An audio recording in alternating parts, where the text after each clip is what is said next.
يصلون على النبي يا أيها الذين آمنوا صلوا عليه وسلموا تسليما اللهم صل محبة مولانا محمد وعلى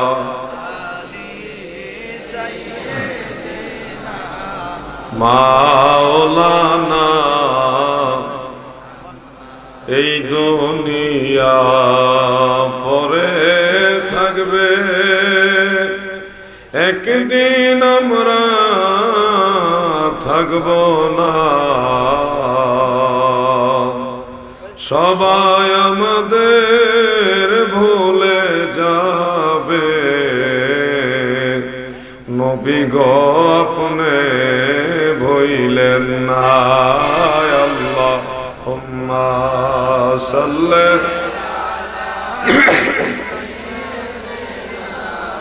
মাওলানা মুহাম্মদ ওয়া আলা سيدنا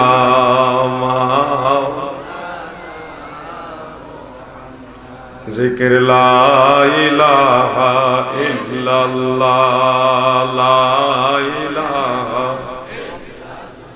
حق لا إله إلا الله محمد صلى الله عليه وسلم পবিত্র আহলে বাইতের স্মরণে ওজানিশার গাউসিয়া গফুরিয়া সুন্নিয়া কমপ্লেক্সের উদ্যোগে আয়োজিত ঐতিহাসিক তাজেদারে রিসালাত সুন্নি কনফারেন্সের সম্মানিত সভাপতি সাহেব মাওলানা শহীদুল ইসলাম সাহেব ওজানিশার সম্মানিত সহসভাপতি দ্বয় মুফতি ইকরাম হোসেন সাহেব মুফতি হাবিবুল্লাহ আল কাদেরী সাহেব আমন্ত্রিত পীর মাশায়েখগণ সৈয়দ নাইমুদ্দিন আহমেদ সাহেব মাওলানা মাহমুদুল আলম সাহেব মাওলানা আব্দুল জাহির আল আজহারি সাহেব সৈয়দ বজলুর রহমান সাহেব মাওলানা ওলিউর রহমান সাহেব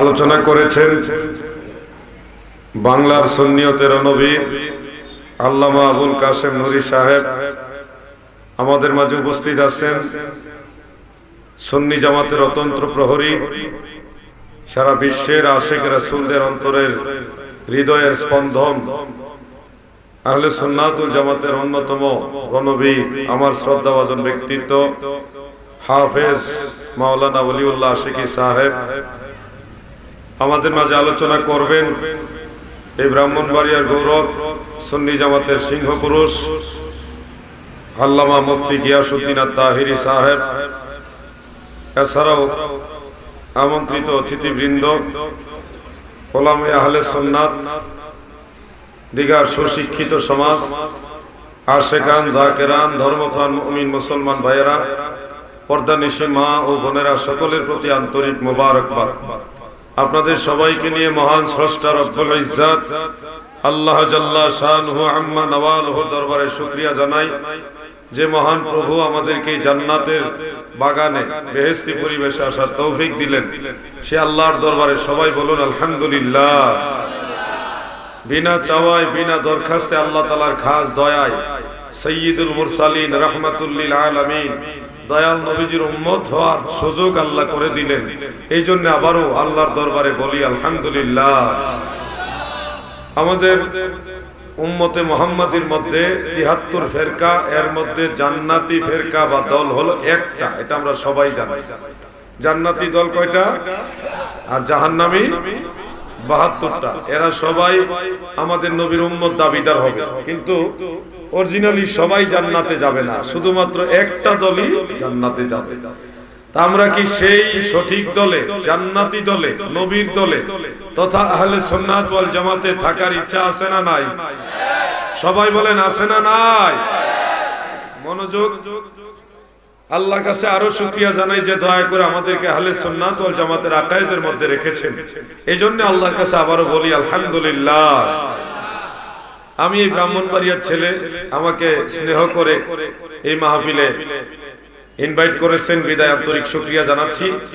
তবে আমি খুবই নগণ্য, আমার চাইতে বড় বড় জ্ঞানী, বড় বড় হাস্তি সুন্নি জামাতের রয়েছে, যাদেরকে আমি আমার মাথার তাজ মনে করি, সম্মানীয় মনে করি। তাদের সবার প্রতি সম্মান রেখেই, আল্লাহর উপর ভরসা করে, মদিনাওয়ালার মহব্বতে, আউলিয়া কেরামের প্রতি শ্রদ্ধা তাজিম রেখে অল্প কয়েকটা কথা বলার নিয়ত রাখলাম ইনশাআল্লাহ। দাদু, এই ফেসাদের যুগে আমরা নিজেরা কাদা ছোড়াছড়ি করতেছি, ভাতৃঘাতী সংঘাতের দিকে লিপ্ত হচ্ছি। এতে করে দূর থেকে বাতিলপন্থী যারা, তারা তামাশা দেখছে এবং ফায়দা নিচ্ছে। আমাদের কিন্তু খবর নাই। আমরা একজন আরেকজনের কাফের, বেদাতি, একজন একজনের ভণ্ড, একজনের আরেকজন জাহান্নামে ঠিকানা দেখাইতেছি, আর তামাশা দেখতেছে ইবলিস শয়তানের চালান। এজন্য আমাদের একটু সচেতন হওয়া দরকার। ওয়াহাবিদেরকে বুঝাইতে বেশি সময় লাগে না। আমি তো সারা দেশেই বলি, একটা উপযুক্ত পরিবেশে প্রশাসনের উপস্থিতিতে শান্তিপূর্ণ একটা অবস্থার মধ্যে যদি ওয়াহাবিদের সাথে আমরা বসি, যত বড় ওয়াহাবি আসুক, মদিনাওয়ালার মহব্বত নিয়ে 5 থেকে 10 মিনিটের মধ্যে এগুলাকে কোরআন হাদিস দিয়ে ঘায়েল করা সম্ভব। এগুলি গণার মতো সময় আমাদের এখন নাই। কিন্তু আফসোস হলো, ওয়াহাবিদের বুঝাইতে আমরা সক্ষম আল্লাহর দয়াতে, মদিনাওয়ালার নজরে করমে, ওটা বেশি আমাদের কাছে ভারী না। ভারী হয়ে গেছে আমাদের নিজেদের লোক যারা আছে। আমাদের ঘরের লোক একজন আর একজনের চাইতে এত বেশি বুঝে, এমন বেশি, একটা ফ্যামিলির মধ্যে সবাই যদি সর্দার হয়ে যায়, তখন ওই ফ্যামিলিতে শান্তি থাকে না। কিন্তু ওই ফ্যামিলির একজন যদি কর্তা হয়, বাকি সবাই যদি অনুগত হয়, তখন ওই সংসারটা কন্ট্রোলে থাকে। আমাদের সুন্নি সমাজের মধ্যে আল্লাহর কাছে দোয়া করি, মদিনাওয়ালার কদম মোবারকের উসিলায় আল্লাহ যেন আমাদেরকে একটা প্ল্যাটফর্মে আসার তৌফিক দেন, বলেন আমিন। মিয়া ভাই, যে যাই করেন স্বার্থের কারণে করেন, আর যার জন্য যাই কিছু করেন, আপনার আমার সমস্ত খবরাখবর মদিনার কামলিওয়ালা নবীর কদমে আছে, আছে না নাই ভাইজান? সবার খবর নবীর কাছে আছে। ফাঁকি দিয়ে কোথায় যাইবা? ফাঁকি দিয়া মদিনাওয়ালার কাজে লাগবে। নুরি সাহেব একটা কথা বলছিলেন দাড়ি প্রসঙ্গে, বলতে বলতে এক পর্যায়ে এই কথাটা আমার খুব ভালো লেগেছে। সেটা হলো, আপনি যখন মারা যাবেন, মুখে যদি দাড়ি না থাকে, কবরের মধ্যে শোয়ার পরে মদিনার নবী তো আপনার কবরে আসবে, তারপর এই মুখটা আল্লাহর নবীর সামনে কেমনে দেখাইবে? আমি আপনাকে বলবো, দাদু ভাই,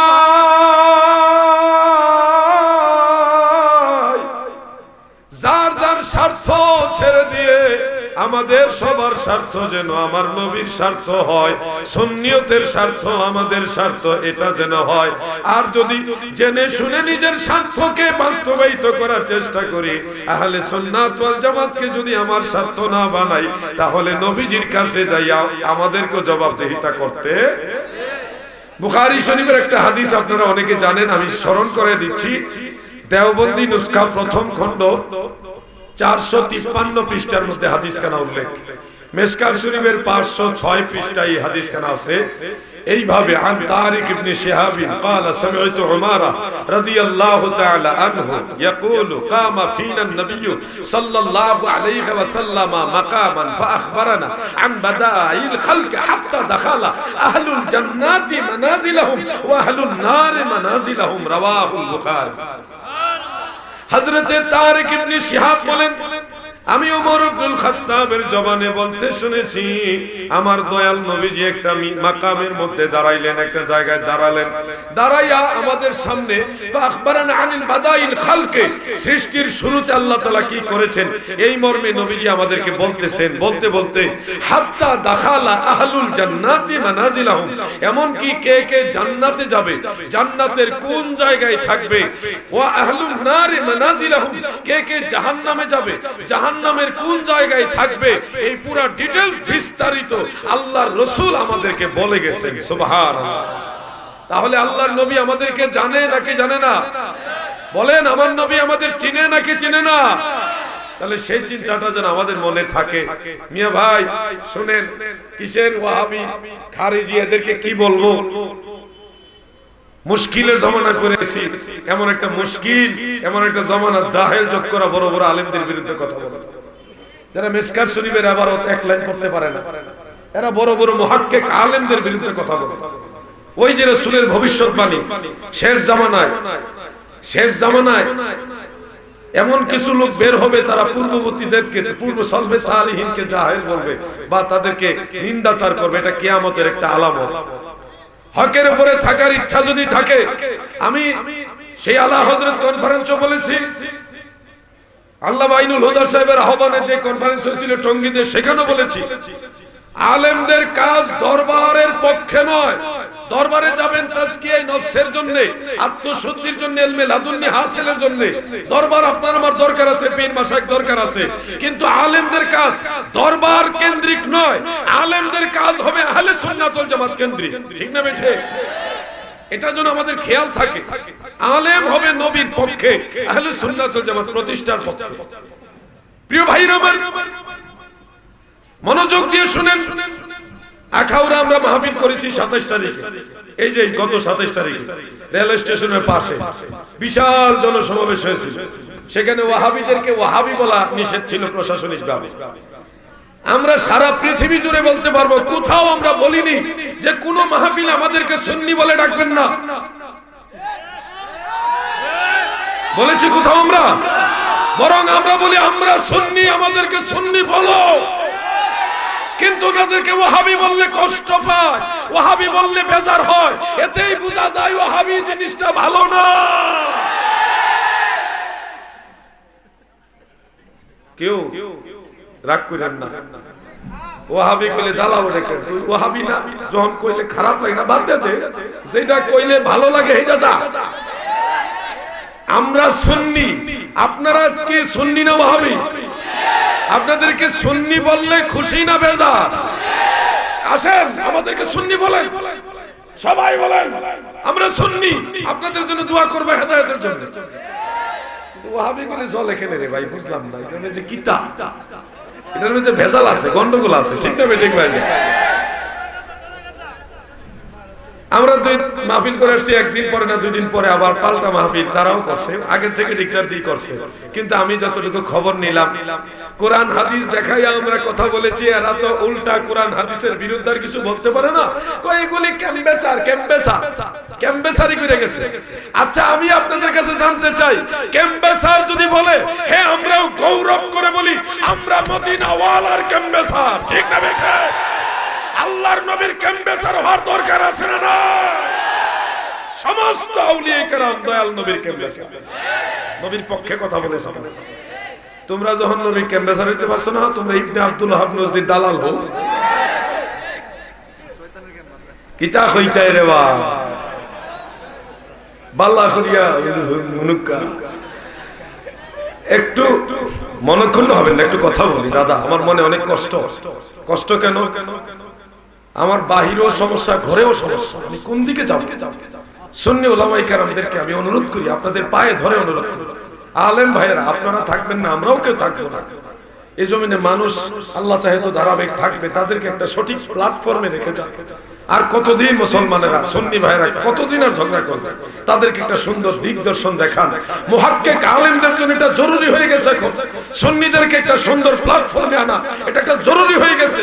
এক ভাই আরেক ভাইকে কাফের বলতেছে, এক ভাই আরেক ভাইকে ভণ্ড বলতেছে, এক ভাই আরেক ভাইকে জাহান্নামের ঠিকানা দেখাচ্ছে। আচ্ছা জান্নাত জাহান্নাম কি আমাদের আয়াতে আল্লাহ দিয়েছে? কঠিন একটা অবস্থার মধ্যে আছি আমরা। প্রিয় ভাইরা আমার, যেই কাজগুলি ওয়াহাবিরা আমাদের বিরুদ্ধে করত, এই কাজগুলি আমাদের মাঝে একজন আরেকজনের বিরুদ্ধে করতেছে, আর ওয়াহাবিরা তামাশা দেখতেছে। ঠিক না? দিনাজপুরের পার্বতীপুর, সেখানে মুফতি মুর্শিদুল হক সাহেব, উনি আমাদের বিরুদ্ধে কথা বলছে, সুন্নিরা দাঁড়াইছে পক্ষে। আমরা গেছি ওয়াহাবিদের মোকাবেলা করার জন্য। মুফতি মুর্শিদুল হক সাহেব বলেছিল যে মিলাদ শরীফ, মিলাদ বলতে ইসলামী কিছু নেই, এগুলি কোরআন হাদিসের বহির্ভূত জিনিস। কেউ মিলাদ পড়লে সে কাফের, তার বউ তালাক হবে, সন্তান জন্ম হলে হারামজাদা হবে। তোমাদের কোন আলেম থাকলে আমার সামনে নিয়ে আসো।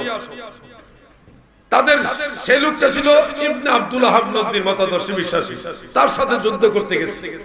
আমার জাকের ভাইরা বলছিল আমাদের বড় আলেম যারা আছে এরা স্টকে আছে, ছোট একজনকে আনি। আমি গেছিলাম, আমার ভাই মুফতি মাসুদুর রহমান ঠাকুরগাঁও উনার নিয়া, আর শহীদুল্লাহ বাহাদুর জামে আহমদিয়া, এই তিনজনে কিছু কিতাব নিয়ে গেলাম। যাইয়া মানে ওনার গ্রামে, ওই গ্রামে ওনার বাড়ি, যা গেলাম। যাওয়ার পরে উনি আসে না, খবর দিলাম আসতেছে, এই আসতেছে, এই রওনা দিতেছে, গাড়ি তুলতেছে। রাত্র প্রায় 9টা, 9:30টার দিকে খবর পাইলাম ইউনিয়ন চেয়ারম্যান সাহেবের পিএস এর মাধ্যমে যে ওনারা আসবে না। তখন আমি বলছিলাম আসবে না বললেই হবে না। এখন আলাউদ্দিন জাহাদি সিলেট থেকে, তখন আমি সিলেটে থাকতাম, সিলেট থেকে দিনাজপুর গেছে, মুফতি মাসুদ সাহেব ফরিদপুর থেকে দিনাজপুর এসেছে, শহীদুল্লাহ বাহাদুর চট্টগ্রাম থেকে দিনাজপুর এসেছে। এখন আপনার বাড়ি থেকে, আপনার গ্রাম থেকে আসবে না, আসবেন না বললেই হবে না। প্রয়োজনে পুলিশ দিয়ে ধরাই আপনার ঘর থেকে নিয়ে আসবে। এরপরে চান্দু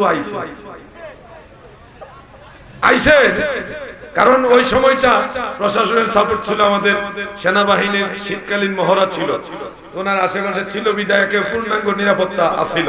তা আমরা যখন ডিক্লার দিছি, আমার মনে হয় 10 থেকে 15 মিনিট পরে স্টেজে উনি আসতে গেছে, ফাগরি বাইন্দা আইছে, লগে 2-3 জন আছে, ওনার স্টেজে বসাইলাম। বাবাজি আল্লাহর কসম, এটা নেটের মধ্যে আছে, আপনারা চেক করলে পাবেন ইউটিউবের মধ্যে। মাইকটা নিয়ে আস্তে করে কিছু ভালো ভালো কথা বললেন। আলহামদুলিল্লাহ, আমরা আলোচনা শুনেছি, খুবই ভালো লেগেছে। আপনাদের মাহফিলে, আপনাদের এই মজলিসে আমরা এসেছি, আপনারাও আমাদের কাছে আসবেন, আমরা একে অপরের মজলিসে যাব, মিলেমিশে থাকবো। আল্লাহ তাআলা আমাদের মিলেমিশে থাকার তৌফিক দেন, আমিন। শেষ। এখন ভাইজান আপনারা কি মনে করেন, এই একটা হাতে আমি যদি একটা কথা বুঝাইবার জন্য বলছি, যদি 5 জনের সাথে ধাক্কাধাক্কি করি, আমার এক হাত, ওয়াহাবিদের 10টা হাত, 5 জনের 10টা হাত, ধাক্কাধাক্কি করতেছি যতটুকু শক্তি আছে, আমার এই হাতটার সাথে আরো 5টা সুন্নি ভাই যদি হাত মিলায়, তখন ওই 5 জন ওয়াহাবির হাত এটা খুব দ্রুত পিছানো বা হটায় দেওয়া সম্ভব হবে কি হবে না? আমি বলবো পীর যার সুন্নিয়ত সভা শেখ নুরুল ইসলাম ফারুকী রাহমাতুল্লাহ আলাইহি সেই স্লোগানকে সামনে রাখেন, আপনার পীর আপনার কাছে বড়, আমার পীর আমার কাছে বড়। সব পীর মাশায়েখের প্রতি আমরা সম্মান তাজিম রেখে সুন্নিরা একে অপরের হাত মিলাও, একে অপরের হাত মিলাও। আমি বিশ্বাস করি সব সুন্নিরা এক হয়ে গেলে বাংলার জমিনে ওয়াহাবিদের পায়ের নিচে মাটি থাকবে না।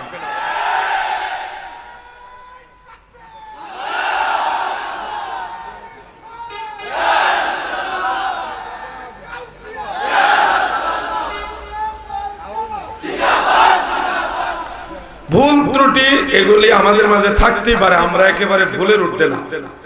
আমার একটা ভুল থাকলে আমার আরেকটা ভাই আমাকে পার্সোনালি এটা সমাধান করে দিবে, এরকম মন মানসিকতা থাকতে হবে। কেউ যদি মনে করে আমার কোনো ভুল নেই, এটা হলো ইবলিস শয়তানের খাসিয়ত। ভুল থাকতেই পারে, আমরা একে অপরের পরিপূরক সহযোগী, মিলেমিশে থাকতে হবে। কথা ঠিক না বেঠিক ভাই? যা প্রিয় ভাইরা আমার, আমি কি বলবো, তবে আনন্দ লাগে আমি যখন বাড়িতে যাই, এদিকে যেখানে আসা যাওয়া করি, প্রোগ্রামে আসা যাওয়ার পাশে এই মাদ্রাসাটা যখন দেখি, এই মাদ্রাসাটা এটা, তখন আমার মনে একটু বল আসে যে এই এলাকাটা আমাদের। কিন্তু ওই দিকে গেলে, একটু ওইদিকে গেলে তখন মনে ডাইনে বামে তো মাদ্রাসা অভাব নাই, ওটা দেখলে আর মনে হয় না যে এই এলাকাটা আমাদের, মনে হয় না। কিন্তু এই জায়গাটা আসলে মনে হয় এই এলাকাটা আমাদের। কেন মনে হয় বলেন তো ভাইজান? কথা বলেন না কেন? কেন মনে হয়? এখানে একটা মাদ্রাসা আছে, যে কি ওয়াহাবি মাদ্রাসা না সুন্নি মাদ্রাসা? এই মাদ্রাসায় যত টিচার্স আছে, যত স্টুডেন্টস আছে, তারা সবাই আমাদের। ঠিক না ঠিক ভাইজান? আরেকটা মাদ্রাসা থাকলে এই মাদ্রাসার আশেপাশে যত লোক থাকে, এর মাঝে অধিকাংশ লোক থাকে ওই মাদ্রাসার সহযোগী, ওই মাদ্রাসার ছায়াতলে আশ্রয় নেওয়া, ওই মাদ্রাসার পক্ষে ওই মতাদর্শী অর্থাৎ সুন্নি। এই জন্য আমি আপনাদের বলবো, এরকম সুন্নি মাদ্রাসা শুধু উজানিসারই থাকবে নাকি আরো লাগবে? জোরে বলেন, আরো লাগবে কিনা? আমাদের মাদ্রাসা দরকার, অনেক মাদ্রাসা দরকার। ডাইল চাল খিচুড়ি মাইক প্যান্ডেল আমরা ওয়াজ করে ওয়াহাবিরা, এই সুযোগ আর কতদিন দিবে? আমি একবার সাতক্ষীরা গেছিলাম, বাংলাদেশের ইসরাইল, বাংলাদেশের ইসরাইল হলো সাতক্ষীরা, মারাত্মক একটা জায়গা। সাতক্ষীরা একটা থানা আছে কালীগঞ্জ, সাতক্ষীরা একটা থানার নাম, বাংলাদেশের 4টা থানার নাম, এই কালীগঞ্জ নামে 4টা থানা আছে, গাজীপুর একটা আছে, ঝিনাইদহ একটা আছে, উত্তরবঙ্গে একটা আছে, 4টা থানা আছে, কালীগঞ্জ একই নাম। সাতক্ষীরা কালীগঞ্জে গেছি, যায় দেখি জামাত শিবির একেবারে রাজাকারের গোষ্ঠী, পুরা মাহফিল ভর্তি। আমার তখন দাড়িও ঠিক মতো উঠে নাই, আরো অল্প দাড়ি ছিল। তো আমি গেছি, আমারকে দেখে মাহফিলের যে সভাপতি সহ কেউ পছন্দ করতেছে। আমাদের এলাকায় আরো বড় বড় হুজুর আছে, আমরা ওনাদের ওয়াজ শুনবো, আমার মাইকে দেয় না, কঠিন অবস্থা।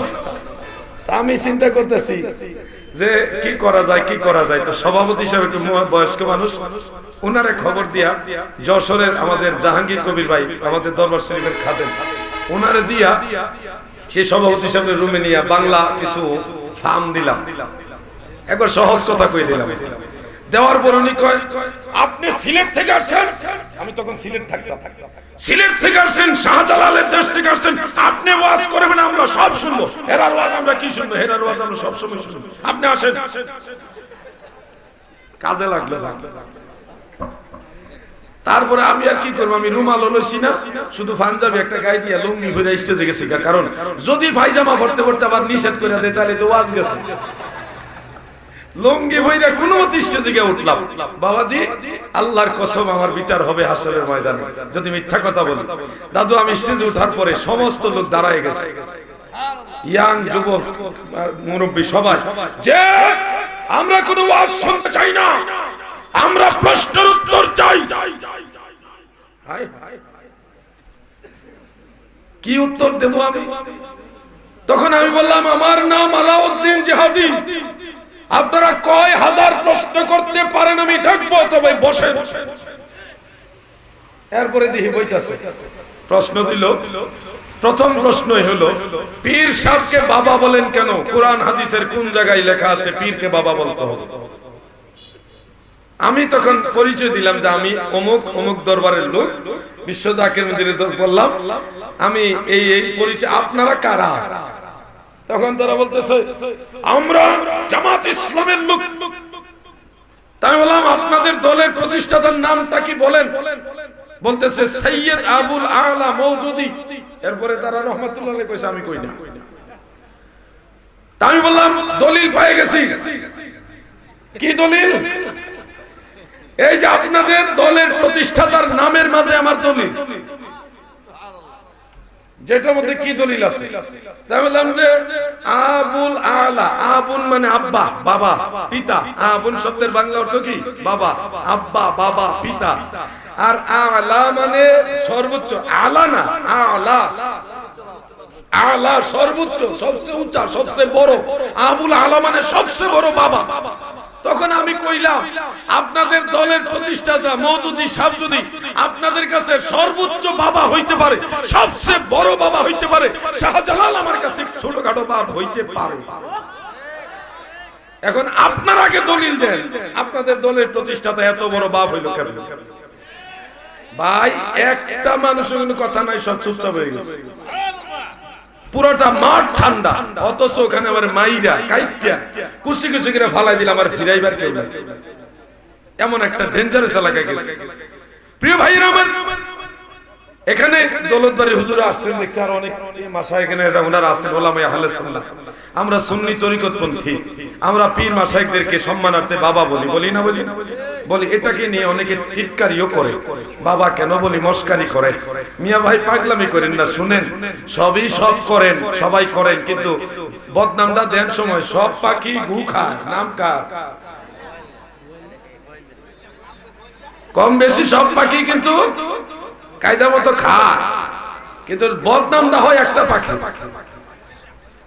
প্রিয় ভাইরা আমার, আল্লাহর হাবিবের দাসী মূলত মা আমেনার দাসী তিনি ছিলেন উম্মে আইমান রাদিয়াল্লাহু তাআলা আনহা, যিনি দয়াল নবীজির প্রস্রাব মোবারক পান করে ফেলেছিলেন।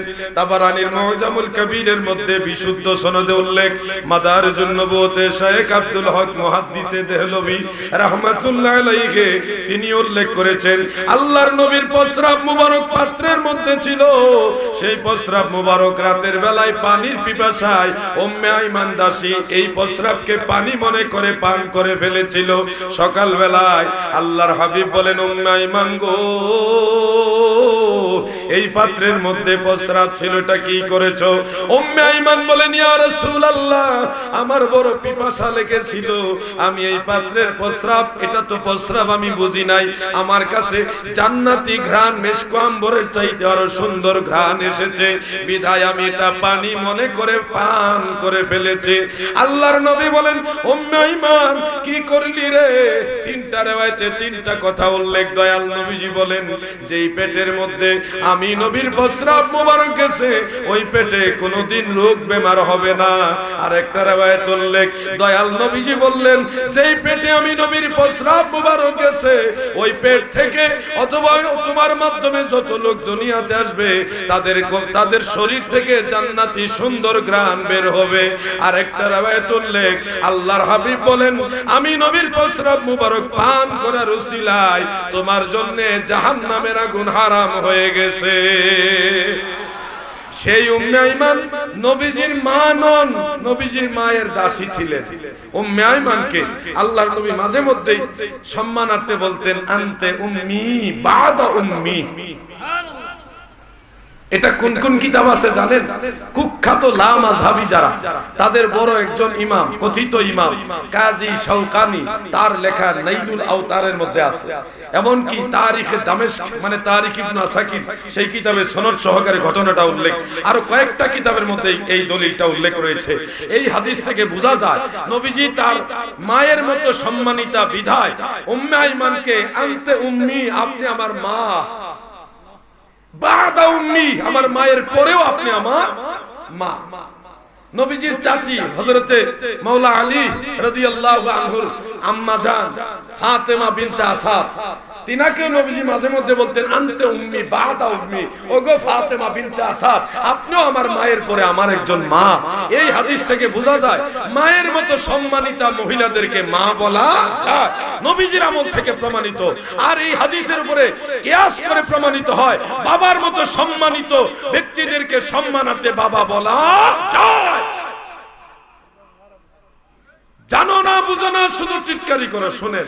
আমি বলছিলাম সবাই কিন্তু এই কাজ করেন, বুঝা করেন আর না বুঝাই করেন।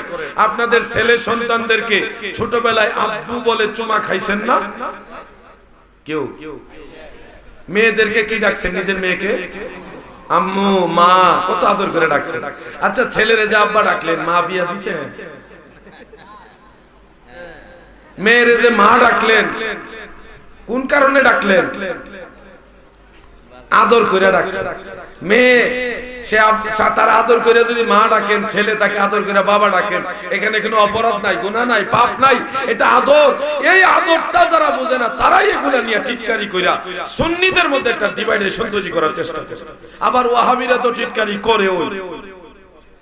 প্রিয় ভাইরা আমার, আলোচনার বিষয়বস্তু আমার অনেকগুলি দেওয়া হয়েছে, আমি কোন দিকে যাব সেটাই চিন্তা করতেছি। অনেক বিষয় আজকে দেওয়া হয়েছে স্টেজ ওঠার আগ পর্যন্ত। এত বিষয়ের জন্য আমি কোন বিষয়ের দিকে যাইতেছি না। আমি দেখি মদিনাওয়ালার কদম মোবারক থেকে কোন দিকে নেয়, ওইটাই আমি দেখি। এর আগে আমি একটু গলাটা ধার দিয়া লই, একটু দুরূদ শরীফ পড়বেন না আপনারা? না পড়বেন তো ইনশাআল্লাহ? পড়েন। আল্লাহুম্মা সাল্লি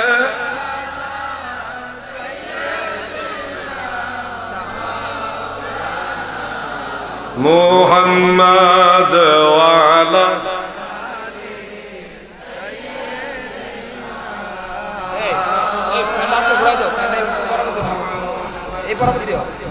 হয় না মন নবী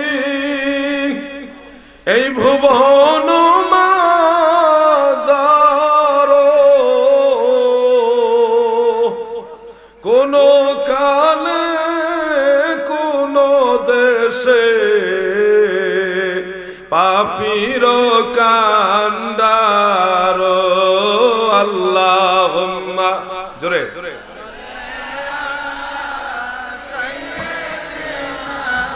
মাওলানা মুহাম্মদ ওয়া আলা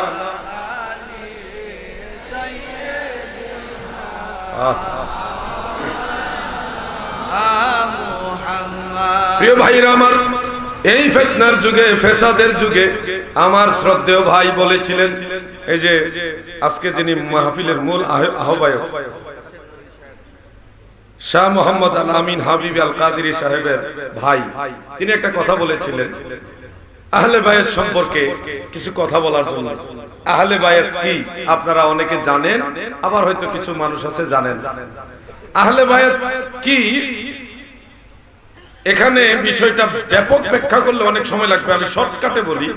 সহিহ মুসলিমের একটা riwayat মিশকাতের মধ্যে উল্লেখ আছে, দয়াল নবীজি একদিন ঘর থেকে বের হয়ে চাদর বিছায় দিলেন এইভাবে। সেই চাদরের ভিতরে হযরতে ফাতেমাতুজ জাহরা রাদিয়াল্লাহু তাআলা আনহা আসলেন, মাওলা আলী আসলেন, ইমাম হাসান ইমাম হুসাইন আসার পরে চাদরের মুখ বন্ধ করে আল্লাহর নবী তখন বলেছিলেন, আল্লাহুম্মা হাউলাই আহলি, আল্লাহ এরাই আমার এরাই আমার আহলে বায়াত। প্রিয় ভাইরা, এই পাঁচজনকে আখাসুল খাস হিসেবে বলা হয় আহলুল বায়াত, আহলে বায়াতে রাসূল, রাসূলের আহলে বায়াত।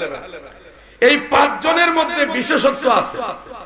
বিদায় হজের সময় রাসূল পাক সাল্লাল্লাহু আলাইহি সাল্লাম কাসওয়া নামক উটের উপরে বসে একটা কথা বলেছিলেন। কাসওয়া উট হলো যে উটের উপরে নবীজি আরোহণ করেছিলেন। জান্নাতে নবীজি এই উটের উপরে উঠছিলেন, এই কারণে এই উটটাও জান্নাতে যাবে। সুবহানাল্লাহ। এই উটের নাকের রশি ধইরা ওই যে নবীজি বলছিল, বেলাল তুমি আমার আগে জান্নাতে যাইবা। মিশকাতের 583 নম্বর পৃষ্ঠায় উল্লেখ। বেলাল কই, ইয়া রাসূলুল্লাহ আপনার আগে কিভাবে জান্নাতে যাব? আল্লাহর হাবিব বলেন, বেলাল রে, আমি নবী যেই উটের উপরে বসে জান্নাতে ঢুকবো, সেই উটের নাকের রশিটা, লাগামটা তুমি বিলাল টানবা। ফলে আমি নবীর উটের রশি টানতে টানতে আমার আগে আগে জান্নাতে ঢুইকা যাইবা। সেই উটের উপরে বসে সহিহ মুসলিম শরীফ হাদিসটা হযরতে যায়েদ ইবনে আরকাম রাদিয়াল্লাহু আনহু থেকে বর্ণিত এবং তিরমিজি শরীফের মধ্যে জাবের রাদিয়াল্লাহু আনহু থেকে বর্ণিত, আরো কয়েকটা কিতাবে একাধিক সাহাবী থেকে এই হাদিস কানা উল্লেখ। হাদিসের একটা মতন হলো, রাসূল সাল্লাল্লাহু আলাইহি সাল্লাম বলেছিলেন, ইয়া আইয়ুহান নাস, হে মানব সম্প্রদায়, ইন্নী তারাকতু ফীকুম, তোমাদের মাঝে এমন কিছু তরক করে যাচ্ছি, রেখে যাচ্ছি, মা ইন আখাযতুম লান তাদিল্লু, যা আঁকড়ে ধরে রাখলে কখনোই পথভ্রষ্ট হবেন না। তোমরা সবাই এগুলি ধরে রাখবে, ধরলে সঠিক পথে থাকবে, আঁকড়ে ধরে না রাখলে পথভ্রষ্ট হবে। আল্লাহর নবী বলেন, কিতাব আল্লাহি ওয়া ইত্রাত আহলে বাইতি, আল্লাহর কিতাব কুরআন রেখে যাচ্ছি, আর আমার রেখে দেওয়া আহলে বায়াত রেখে যাচ্ছি। সুবহানাল্লাহ। তাহলে এখানে শুধু কোরআনের কথা বললেন, আহলে বাইতের কথা বললেন, নবীজির নিজের কথা বললেন না কেন? কথাটা এখানে বাদ পড়ে গেছে না? নবীজির কথা বাদ পড়ে গেছে না?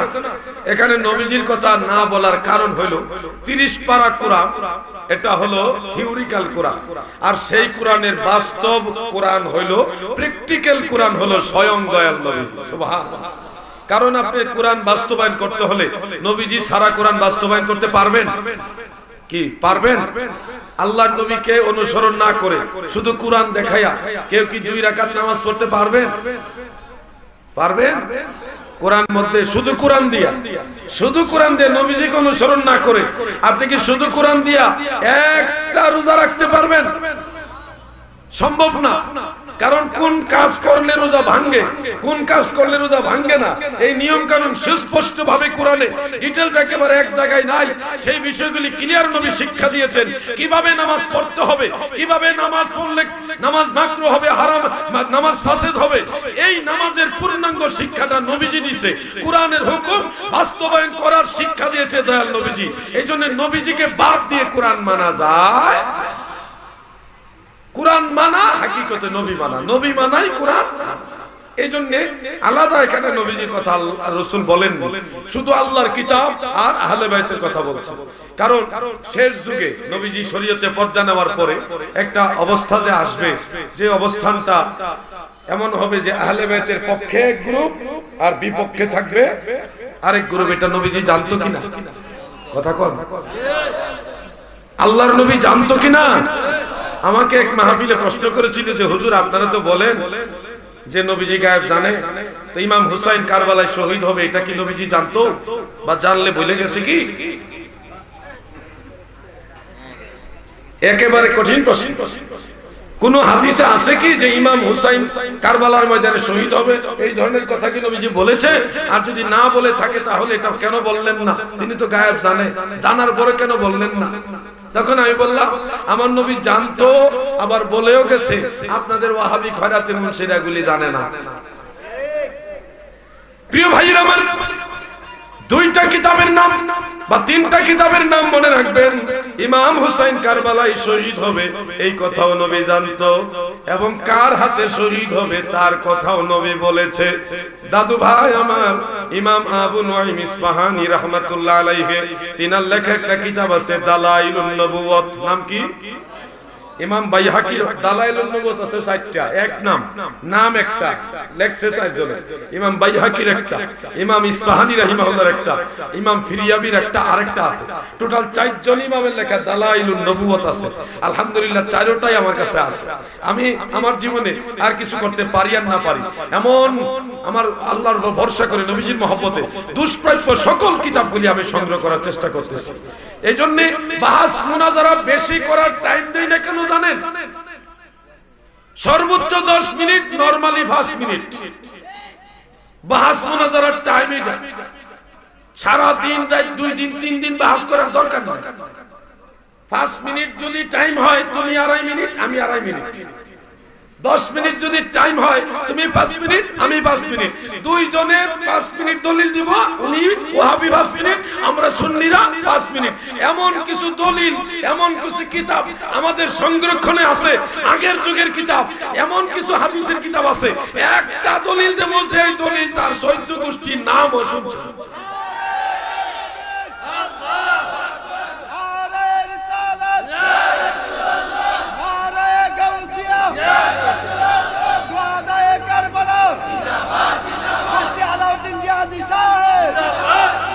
প্রিয় ভাইরা আমার, খুব মনোযোগ।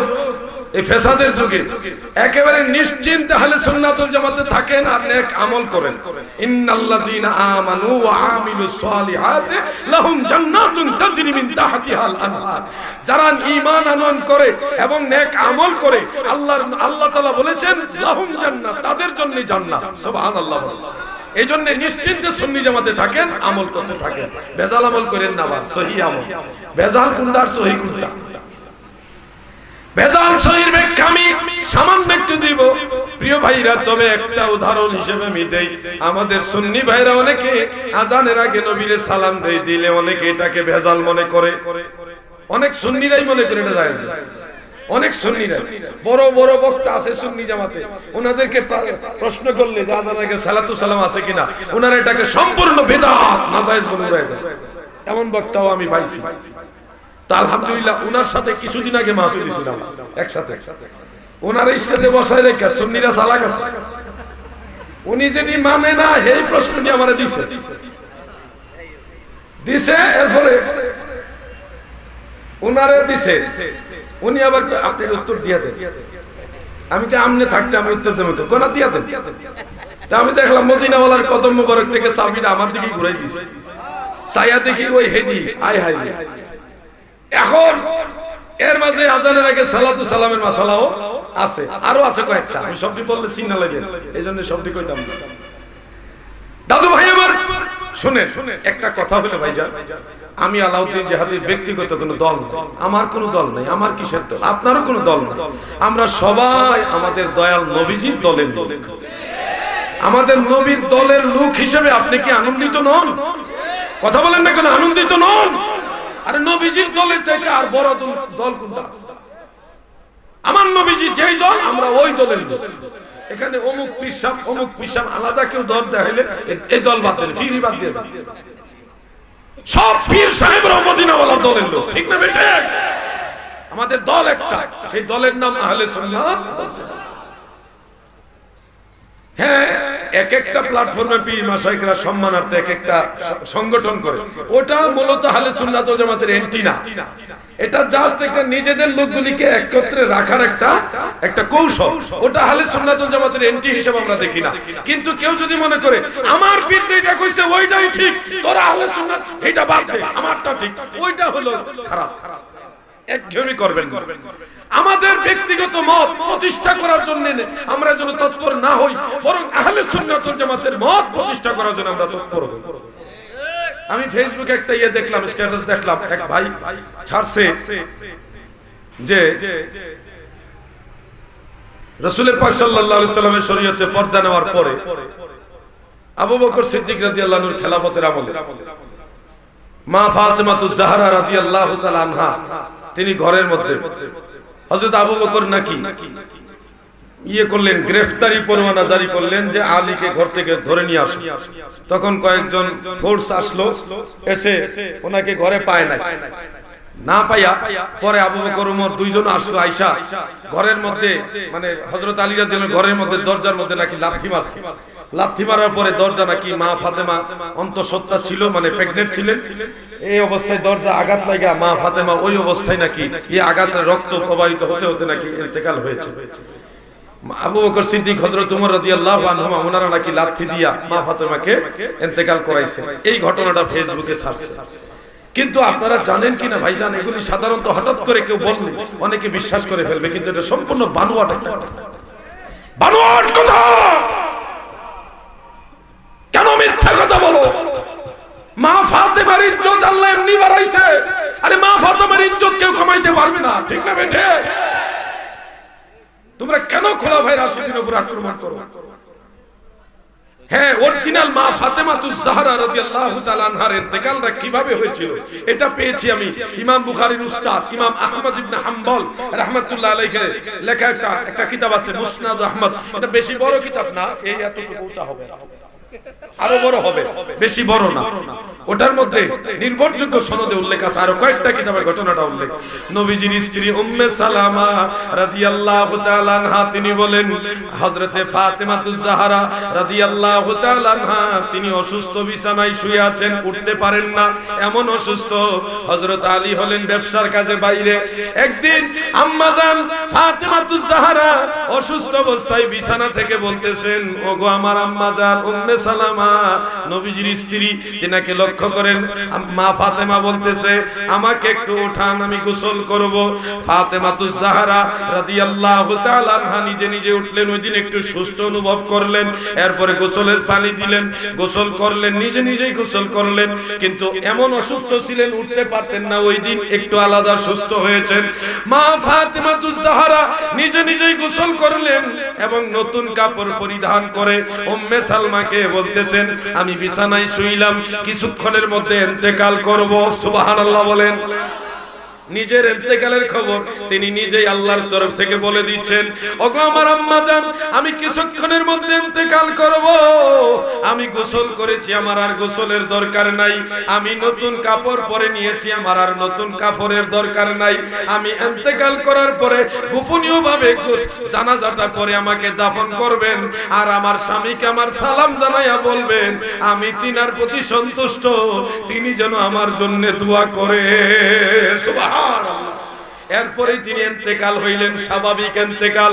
প্রিয় ভাইরা আমার, সুন্নি জামাতের মধ্যে নবীজির সাহাবীদের বিরুদ্ধে রটায়া দেওয়া অনেক মিথ্যা ঘটনা আছে।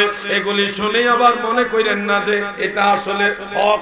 আসলে বানায়া বানায়া অনেক কাহিনী নবীজির সাহাবীদের বিরুদ্ধে মনোভাব তৈরি করার জন্য অনেকে দিয়ে করে। এগুলি মূলত হলো বাংলাদেশে অন্যতম দালাল হলো সদরউদ্দিন চিশতি নামক একটা লোক আছে, আমরা তাকে বলি সদর বদর চিশতি। এই মালাউনে গোটা সুন্নি তরিকতপন্থীদের মধ্যে ভাইরাসগুলি ঢুকাই দিয়েছে। এজন্য আপনারা সচেতন থাকবেন। আমাদের দলের নাম আহলে সুন্নাত ওয়াল জামাত। নাম কি? সবাই বলেন, আমাদের দলের নাম কি? আহলে সুন্নাত ওয়াল জামাত খেয়াল রাখতে হবে, কোন সাহাবীকে কটাক্ষ করবেন না। আল্লাহর রাসূল বলেন, তোমরা যদি উহুদের পাহাড় পরিমাণ স্বর্ণ দান করো, আমার একজন সাহাবীর পায়ের ধুলার সমান হইতে পারবে না। এজন্য নবীজির সাহাবীদেরকে ইজ্জত দিতে হবে কিনা ভাইজান? কথা বলেন, হবে কিনা? আমি এই ব্যাপারে আরো কিছু কথা বলবো, কারণ আমাকে অনেক সাবজেক্ট দিয়েছে। আমি ওই সাবজেক্টওয়ারি কথা বললে অনেকে আমার উপর অসন্তুষ্ট হয়ে যাবে। উনি আমাকে বলতেছেন, বললে যে ভাইজান এটা বলে দিয়েন, আপনি বললে আমাদের একটা আস্থা হয়, কারণ আপনার উপরে আমাদের একটা নির্ভরতা আছে। আপনি কোরআন হাদিসের বাইরে কথা বলেন না, আপনি বললে কথাটা আমরা একটু নির্ভর করতে পারি। তখন আমি বললাম, বাইরে আমি বলতে পারবো, কিন্তু যারা মানবে না হেরা আমারও মানতো না, এরা আবু বকর উমর রাদিয়াল্লাহু আনহু মানে, আর আমি আলাউদ্দিনকে মানবো। তখন যেই আমাকে সাবজেক্টটা দিছে উনিও একটু চিন্তায় করলেন, বাস্তবে ভাইজান মানার মতো মনের মধ্যে অবস্থা তৈরি করেন। আমাদের নবীজিকে আমরা ভালোবাসতে হবে এবং সবাই একটা প্ল্যাটফর্মে থাকতে হবে, একই ক্যাটাগরিতে না থাকলে। দয়াল নবীজি আমার একটা স্লোগান আমি ফেসবুকে ছেড়েছিলাম যে ঈমানের মূল নবী মুহাম্মদ রাসূল সাল্লাল্লাহু আলাইহি ওয়াসাল্লাম, আর নবীর বংশ ঈমানের অংশ। নবীর বংশ ঈমানের অংশ, এই দুইটা বিষয় খেয়াল রাখতে হবে। পাক পাঞ্জাতন মানতে হবে, পাক পাঞ্জাতন মানা ঈমান, আর না মানলে বেঈমান। ঠিক না বেঠিক? সাহাবীদেরকেও মানা ঈমান, না মানলে মানতে হবে। কিন্তু ভাইজান একজনকে মানতে যা আরেকজনকে যেন টিটকারি না করে, সম্মান দিতে হবে। যদি সম্মান দিতে নাও পারেন চুপচাপ থাকবেন, সমাজে দুর্গন্ধ ছড়াবেন না। আল্লাহ যেন আমাদের একটা প্ল্যাটফর্মে থাকার তৌফিক দেন। বলেন আমিন, সবাই বলেন আমিন। আমার ভাই শাহ মুহাম্মদ আল আমিন হাবিবি আল কাদরি সাহেব অনেক কষ্ট করে মাদ্রাসাটা সাজাইছে। কেন সাজাইছে? ওনার উদ্দেশ্য কি? ওনার ব্যক্তিগত মতবাদ প্রচার করা না আহলে সুন্নাতের খেদমত করা, সুন্নিয়তের খেদমত করা, এটাই হলো মূল উদ্দেশ্য। সুন্নিয়তটা কি? সুন্নিয়তের মূল মন্ত্র হলো দয়াল নবীজির ভালোবাসাই হলো ঈমান। ঠিক না বেঠিক?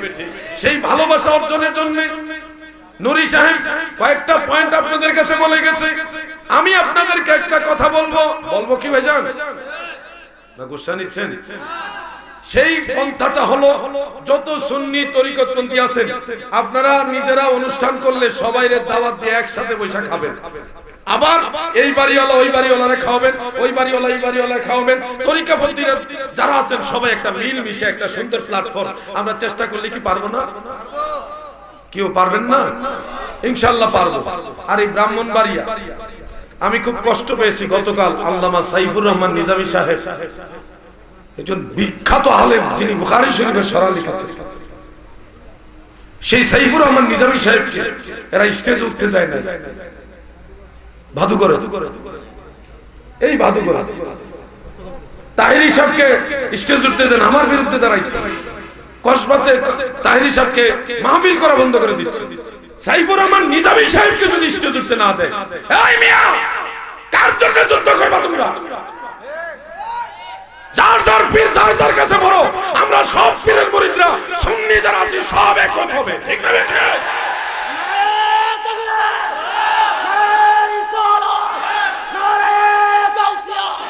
সুন্নিয়তের আলো, কিয়ামের আলো, আল্লামা আলাউদ্দিন জাদি সাহেব, বাংলাদেশ ইসলামী ছাত্র সেনা। সাইফুর রহমান নিজামী সাহেবের ব্যাপারে যে যাই বলেন তিনি সুন্নি জামাতের একজন নক্ষত্র। ঠিক না বেঠিক? আজকে সাইফুর রহমান নিজামী সাহেব স্টেজ উঠতে নিষেধ করছে, কালকে দৌলতবাড়ি বিশ্ববিদ্যালয় নিষেধ করব, পরশুদিন আরেকজনকে নিষেধ করব। এই ব্রাহ্মণবাড়িয়ার সন্তানকে আপনারা না, এই ব্রাহ্মণবাড়িয়া আপনাদের বাড়ি না? আপনাদের কি অধিকার নেই? নিজেদের আমার এই সবগুলি কথার মূলে উদ্দেশ্য একটা, আমরা এক হই। কিসের ঝগড়া করবো? কার সাথে ঝগড়া করবো? তুই তো আমার লোক, আমিও তোর লোক। আমি তোরই দুশমন বানাচ্ছি কেন? তুই আমার দুশমন ভাবছিস কেন? আমি তো তোর লোক, তুই আমার লোক। কিছু ভাইরা কহে এরা বায়াতের রসুল মানে না, বায়াতের শেখ মানে। আরে মানি না, হ্যাঁ ভণ্ড। আরে হুন বেটা, ব্যাককল, মাথা গরম করিস না। হে বায়াতের রাসূলটা এখনো বুঝে না, এর লাগি বায়াতের শেখ কইতাছে। এর বুঝা যে বায়াত মানে সে ওয়াহাবি না, আমাদের লোক। সে আমাদের লোক, তাকে বুঝাইতে হবে, তাকে বিষয়টা ব্রেইনে ঢুকাতে হবে যে মূলত সবাই বায়াতের রাসূলের দলের লোক। ঠিক না বেঠিক? আপনি তারে বুঝাইবেন না, তারে জাহান্নাম দেখাই দিবেন, তারে ভণ্ড কই দিবেন, একেবারে কাফের বলে দিবেন, এই অধিকার আপনাকে কে দিছে? আপনার তো প্রথম দায়িত্ব তাকে বোঝানো। এই লোকগুলি আমাদের, তাদেরকে কাফের না বলে, মুশরিক না বলে, ভণ্ড না বলে, আমাদের দায়িত্ব এই লোকগুলিকে বুঝাইয়া আমরা সব কটা ভাই এক হই। এক যদি আমরা হইতে পারতাম, ব্রাহ্মণবাড়িয়ার জমিনে এই ওয়াহাবি বাচ্চারা আমাদের বিরুদ্ধে এই কর্মসূচি দিতে পারতো না। আমাদের একটা সুন্নি ভাই মাদ্রাসা করলে আরেক দলে কয় হে ভণ্ড, এই মাদ্রাসার লোক দিস না, টিহা দিস না। আরে কি আশ্চর্য, কেমন এগুলি আচরণ! নিজেদেরকে শুধরানোর চেষ্টা করে সমস্ত পীর সুন্নি তরিকতপন্থী যারা আছেন, আপনারা নিজেরা দায়িত্ব নেন। আপনারা আমাদের মুরব্বী, আপনারা দায়িত্ব নেন। আপনারা একটা, বিশেষ করে ব্রাহ্মণবাড়িয়াতে একটা জরুরি হয়ে গেছে, ব্রাহ্মণবাড়ির যে কজন পীর আছেন, সম্মানিত সুন্নি জামাতের পীর মাশাইখ যারা আছেন, আপনাদের কদমে আসছি। আমি আপনাদের অর্থনৈতিকভাবে আমার সামর্থ্য অনুযায়ী সহযোগিতা করব। আপনারা সব কয়জন পীর একসাথে বসে একটা কমিটি করেন, সেই কমিটিতে আপনারা সব কয়জন পীর মাশাইখ এক হয়ে ব্রাহ্মণবাড়ি একটা কর্মসূচি দেন। এখন যদি বলেন তুই সুন্নি না, তুই গুলাবি, এগুলি আর বেশি ক্ষতি করতে। শুনেন, সুন্নি কারে কয় এটা পাবলিকে সবাই বুঝে না। আমার কথাগুলি বুঝেন, সুন্নি কাকে বলে। এটা আমার বাড়িঘর, ব্রাহ্মণবাড়ি জেলা আমার বাড়ি। এইজন্য আমি এখানে ওয়াজ, আমার মূল টার্গেট হলো আমাদের এখন ইউনিটি দরকার, আমাদের ঐক্য হওয়া দরকার। সুন্নি কাকে বলে এই বিষয়টা মানুষকে বোঝা। গোলাপি, লাল, বেলাল, হলুদ এগুলি বাদ দেন, কিছু রুলস করে আপনারা সবাই মিলে করেন যে এই আকীদা, এই আকীদা, এই আকীদা, এই আকীদাগুলি যারা বিশ্বাস করবে তারা সুন্নি। তখন এই আকীদাগুলি আপনারা সবাই মিলে একটা বোর্ড গঠন করে আকায়েদের কিতাবের আলোকে এই আকীদাগুলি ঠিক করেন, কইরা আপনারা সব পীরের আদালতে সাইন দেন। এই আকীদা যারা বিশ্বাস করবে তারাই সুন্নি, এই আকীদা যারা মানবে তারাই সুন্নি। ওই স্লোগান এই আকীদা বিশ্বাসী সমস্ত পীর মাশাইখ এবং মুরিদানদেরকে নিয়ে একটা কমিটি করে আহলে সুন্নাত ওয়াল জামাতের কর্মসূচি দেন, দেখবেন ওয়াহাবিদের ফাতলা পায়খানা শুরু হয়ে যাবে। আমরা চাই এক থেকে, চান কিনা আপনারা? সবাই বলেন চান কিনা আপনারা? প্রিয় ভাইরা আমার, আর আমি আপনাদেরকে অনুরোধ করি, প্রশ্ন উত্তর এটা আমার সব মাহফিলে কম বেশি থাকে, তবে প্রশ্নটা যেন শিক্ষণীয় হয়। বেজাল লাগে না প্রশ্ন করিস না রে ভাই, মাইর খেলে তুইও খাইবি কিন্তু। আমারে তুই দৌড়ে সরাইবি, আমি সরে যাবো, সমস্যা নাই। ফিডা যখন শুরু হইব তখন কিন্তু তোর ফিডাও পড়বো। আর একখানো থাক, সুখে থাকি দুঃখে থাকি, মিলেমিশা সুন্নিয়তের পতাকা নিচে থাকি। কেউ আর সাহস করতো না, ঠিক না বেঠে? প্রশ্ন আমার এমন কোন মাহফিল পাই না সাধারণত যেখানে প্রশ্ন নাই। আমি তো আমার এই বয়স বেশি নাই, যে দাড়ি কিন্তু এখনো ভালো করে উঠে নাই, উঠছে ভালো করে, এখনো পুরো দাড়ি উঠে নাই, একেবারে অল্প বয়স। আপনারা ভাইবেন না যে না জানে কত বয়স, বয়স খুবই কম, কিন্তু অল্প বয়সে আমি অনেক যুদ্ধ করেছি। শুনেন, বাংলাদেশে এমন অনেক এলাকা আছে যেখানে সুন্নি কাকে বলে এটাই বুঝে না, এমন বহু এলাকা আছে। আরে আলা হযরতকে চিনে না এমন এলাকাও বাংলাদেশে আছে।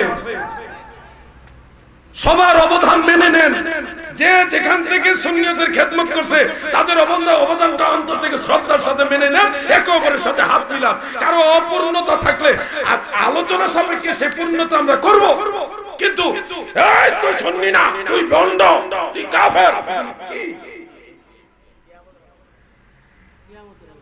আল্লাহ যেন আমাদেরকে একটা প্ল্যাটফর্মে আসার তৌফিক বলে না। আমি মুক্তাসার একটু জিকির করেন, ইসমে জাত আল্লাহ আল্লাহ,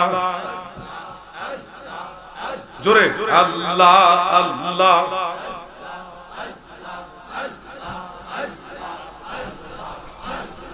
আল্লাহ আল্লাহ আল্লাহ,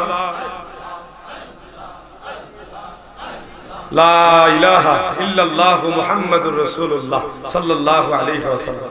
মিয়া ভাই, আমি তো আপনাদেরই লোক, আমি তো দূর থেকে আসি না, বিলাত থেকে আসি না, আমি ব্রাহ্মণবাড়িয়ার ছেলে হিসেবে আপনাদেরকে এতটুকু আশ্বস্ত করতে পারি, আমরা সবাই এক থাকলে কত বড় শক্তি হবে সেটা পরে বলছি। এখনো আমরা যে অবস্থানে আছি, এখনো সবাই এক না। এরপরে আমি বলতেছি এদের খতিবে আজমরে ধইরা আনো, এদের কথিত শেখুল হাদিস, এদের গানক ব্রাহ্মণবাড়িয়া থানায় কিংবা আখাউড়া থানায়, কসবা থানায় অথবা বাংলাদেশের যে কোনো থানার ভিতরে আনক, আমরা বেশি না 10 মিনিট টাইম দিব। তারা ইবনে আব্দুল ওয়াহাব নজরীর পক্ষে, আমরা মদিনাওয়ালার পক্ষে, সুন্নিয়তের পক্ষে। এই 5 মিনিট কিংবা 10 মিনিটে তারা যদি হক প্রমাণ করতে পারে, আমি তাদের চলে যাব। আর যদি আমরা প্রমাণ করতে পারি সুন্নিও ঠিক, তারাও চলে আসতে হবে। ঠিক না বেঠিক? এই সাহস এখনো আমাদের আছে। আপনারা যদি এক হয়ে যান, এই সাহসটা আরো কত গুণে বাড়বে জানেন? আর মিয়া ভাই খতিবে আজম, বুঝছেন, ওনার কয়েকটা বই পড়ে আশ্চর্য হয়ে গেলাম, এটা কত নম্বরের খতি আজম। আশ্চর্য হলাম, এই ধরনের জাহেল ঠিক মতো হাদিসের কিতাবগুলি ভালো করে পড়ে নাই, উনি আবার খতিবে আজম হয়ে যায় কিভাবে? বাহাসে ডাক দিলে এই সব দুটোর সাথে কিসের বাহাস করব? মানে একটা পাশ কেটে চলে যাচ্ছে। আমি আপনাদের কাছে অনুরোধ করি, আমার সবগুলি কথার মূল একটা কথা, আমরা আহলে সুন্নাত ওয়াল জামাতের আকায়েদে যারা বিশ্বাসী, আমরা সবাই এক। এই জিনিসটা কি আপনাদের দরকার আছে ভাইজান? এই ফিতনার যুগে যে প্রশ্নগুলি আপনারা দিয়েছেন, টাকা পয়সা তো আমরাই দেই, ভোট দিলে আমরাই দেই। কেউ চা খাইয়া স্লোগান তো আর কম দিছেন না, দিছেন না, ভোটও দিছেন আপনারা, আমরাও। কিন্তু ক্ষমতার বেলায় আমরা দুর্বল কেন? আমাদের মাঝে ইউনিটি নাই, একতা নাই। কিছু প্রশ্ন করেছেন আমার ভাইরা, প্রশ্নগুলো যদি আদবের সাথে থাকে আর যদি শিষ্টাচার, ইসলামী শিষ্টাচারের অন্তর্ভুক্ত হয়, আমি এই প্রশ্নগুলোর উত্তর দেব ইনশাআল্লাহ। আমাদের এলাকায় একজন হুজুর ওয়াজ করলেন, মাইকে আজান দেওয়া শিরিক আকবর, যে মানে না সে কাফের। ওই যে ভাইকারি কাফের, এগুলি তো আরো বেশি খারাপ। একজন হুজুর ওয়াজ করতেছে যে মাইকে কোন ধরনের ইবাদত, যেই কোন ইবাদত মাইকে করা শিরকে আকবর। এরপরে একটু পরেই উনি দেখতেছি মাইকে কোরআন তেলাওয়াত করতেছে। কেউ মাইকে কোরআন তেলাওয়াত কি ইবাদত না? ঘুমাই রয়েছেন, কোরআন তেলাওয়াত ইবাদত না? একটু আগে বলছে যে কোনো ইবাদত মাইকে করা শিরকে আকবর, তাহলে তো মাইকে কোরআন তেলাওয়াত তো শিরকে আকবর। ফতোয়াটা প্রথম তো ওনার উপরে হবে। হ্যাঁ শুনেন, নামাজ ইমাম সাহেব যখন পড়াবে, লাউড স্পিকার হোক আর মাইক হোক, যদি ইমাম সাহেবের জামাত বড় হয়, বৃহৎ জামাত হয়, সেক্ষেত্রে পিছনে মুকাব্বির হওয়া এটা সুন্নত তরিকা। মুকাব্বির হওয়া আগে জরুরি, মাইক আগে জরুরি। মাইক থাকুক আর না থাকুক মুকাব্বির হইতে হবে, এটা রাসূলের যুগের সুন্নাহ। মুকাব্বির প্রথা বা সুন্নতের এই নিয়মটা, মুকাব্বির হওয়া, এই সিস্টেমটা জারি রাখার পরে জাস্ট ইবাদতের আওতাভুক্ত বিদায় মুবাহ হিসেবে কেউ যদি লাউড স্পিকার বা মাইক ব্যবহার করে, সেখানে কোনো অপরাধ নাই, কিন্তু মূল জিনিসটা হলো মুকাব্বির। এখন যদি কেউ এরকম মনে করে মুকাব্বির বা মুকাব্বির কি এটা অনেকে বুঝেই না, মুকাব্বিরের সুন্নত তরিকা বাদ দিয়া শুধুমাত্র মাইকের উপরে ডিপেন্ড হয়, তখন এটা পাপ। সুন্নত দাফন হওয়ার কারণে এটা গুনার কাজ। কিন্তু মূল সুন্নত জারি রেখে, মুকাব্বির প্রথা জারি রেখে কেউ যদি ইবাদতের আওতায় মাইক ইউজ করে, মিয়া ভাই আপনারা কি জানেন রাসূল পাক সাল্লাল্লাহু আলাইহি সাল্লাম অনেক সময় বড় মজলিসে কথা বললে নবীজির আওয়াজটা হযরত আলী রাদিয়াল্লাহু আনহুর জবান দ্বারা নবীজি যে কথাটা বলতেন, এটা হযরত আলী রাদিয়াল্লাহু আনহু সেই কথাটা আবার সবাইরে জোরে শুনাই দিতেন। রিপিট করে ওই কথাটাই একটু উঁচা জায়গায় দাঁড়ায়া সবাইরে শুনাই দিতেন। এই হাদিস দ্বারা বোঝা যায় যে কোন মজলিস, বড় মজলিস থাকলে সেই মজলিসে যদি কথা বললে শেষ পর্যন্ত না যায়, তাহলে ওই কথার লাউড স্পিকারের মতো আরেকজন লোক উঁচা জায়গায় দাঁড়াইয়া মানুষকে শোনায়া দেওয়া, এটা একটা সুন্নাত। এখন আমরা ওয়াজ করি সময় কি ওই মুকাব্বিরের মতো আরেকজন এইভাবে ব্যবহার করি না মাইক ব্যবহার করি? তাহলে তো এখানে ফতোয়া দেওয়া লাগবে। এখানে তো মাইক ব্যবহারের কথা নাই, আছে আরেকজন লোক কথাগুলি পৌঁছাই দিবে। আল্লাহর দোহাই লাগে মানুষকে মুকাব্বির প্রথা শিক্ষা দেন, আমরাও আপনাদের সাথে আছি।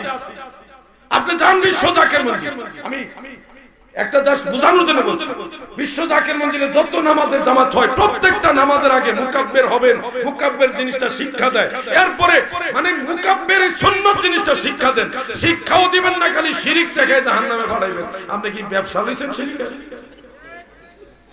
মানুষকে সুন্নাত শিক্ষা দেন। হ্যাঁ, মুকাব্বির বাদ দিয়ে কেউ যদি শুধু মাইকের উপরে ডিপেন্ড করে সেটা অপরাধ, সেটা গুনার কাজ। আল্লাহ তাআলা আমাদেরকে বুঝার তৌফিক দেন। সবাই বলেন আমিন, সবাই বলেন আমিন।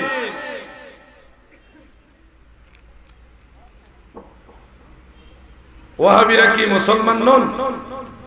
আব্দুর রাজ্জাক ভাই উজানি সাহেব উনি প্রশ্ন করেছেন, মুসলমান হওয়ার জন্য প্রথম যে শর্ত সেটা হলো আকীদা বিশুদ্ধ হওয়া। আকীদা যদি বিশুদ্ধ হয় তাহলে সে মুসলিম, আর আকীদা যদি বিশুদ্ধ না হয় কুফরি থাকার কারণে সে মুসলমান না। এই জন্য আহলে সুন্নাত ওয়াল জামাতের আকায়েদ যেগুলি এগুলি হলো বিশুদ্ধ আকীদা। কারো আকীদা যদি আহলে সুন্নাত ওয়াল জামাতের ভিতরে হয় তাহলে সে মুসলিম, আর যদি আহলে সুন্নাত ওয়াল জামাতের আকীদার বিপরীত আকীদা কে পোষণ করে তাহলে হয় তাকযিবে কোরআনের কারণে অথবা রাসূলের সুন্নাহ এর বিপরীত থাকার কারণে, আকায়েদ আহলে সুন্নাতের বিপরীত থাকার কারণে সেই ব্যক্তি কুফরির কাতারে থাকবে। আর যেই ব্যক্তি কুফরি করে ইয়াহলিফুনা বিল্লাহি মা ক্বালু ওয়া লাকাদ ক্বালু কালিমাতাল কুফরি ওয়া কাফারু বা'দা ইসলামিহিম, ইসলাম ধর্মের অন্তর্ভুক্ত দাবি করার পরেও কুফরি বাক্য পাঠ করার কারণে ওয়া কাফারু বা'দা ইসলামিহিম, তাদের ইসলামে থাকার পরেও তারা কুফরি করার কারণে কাফের হয়ে যাবে। এইজন্য আহলে সুন্নাত ওয়াল জামাত ছাড়া বাকি যত বাতিল ফিরকা আছে এরা মূলত মুসলমান না।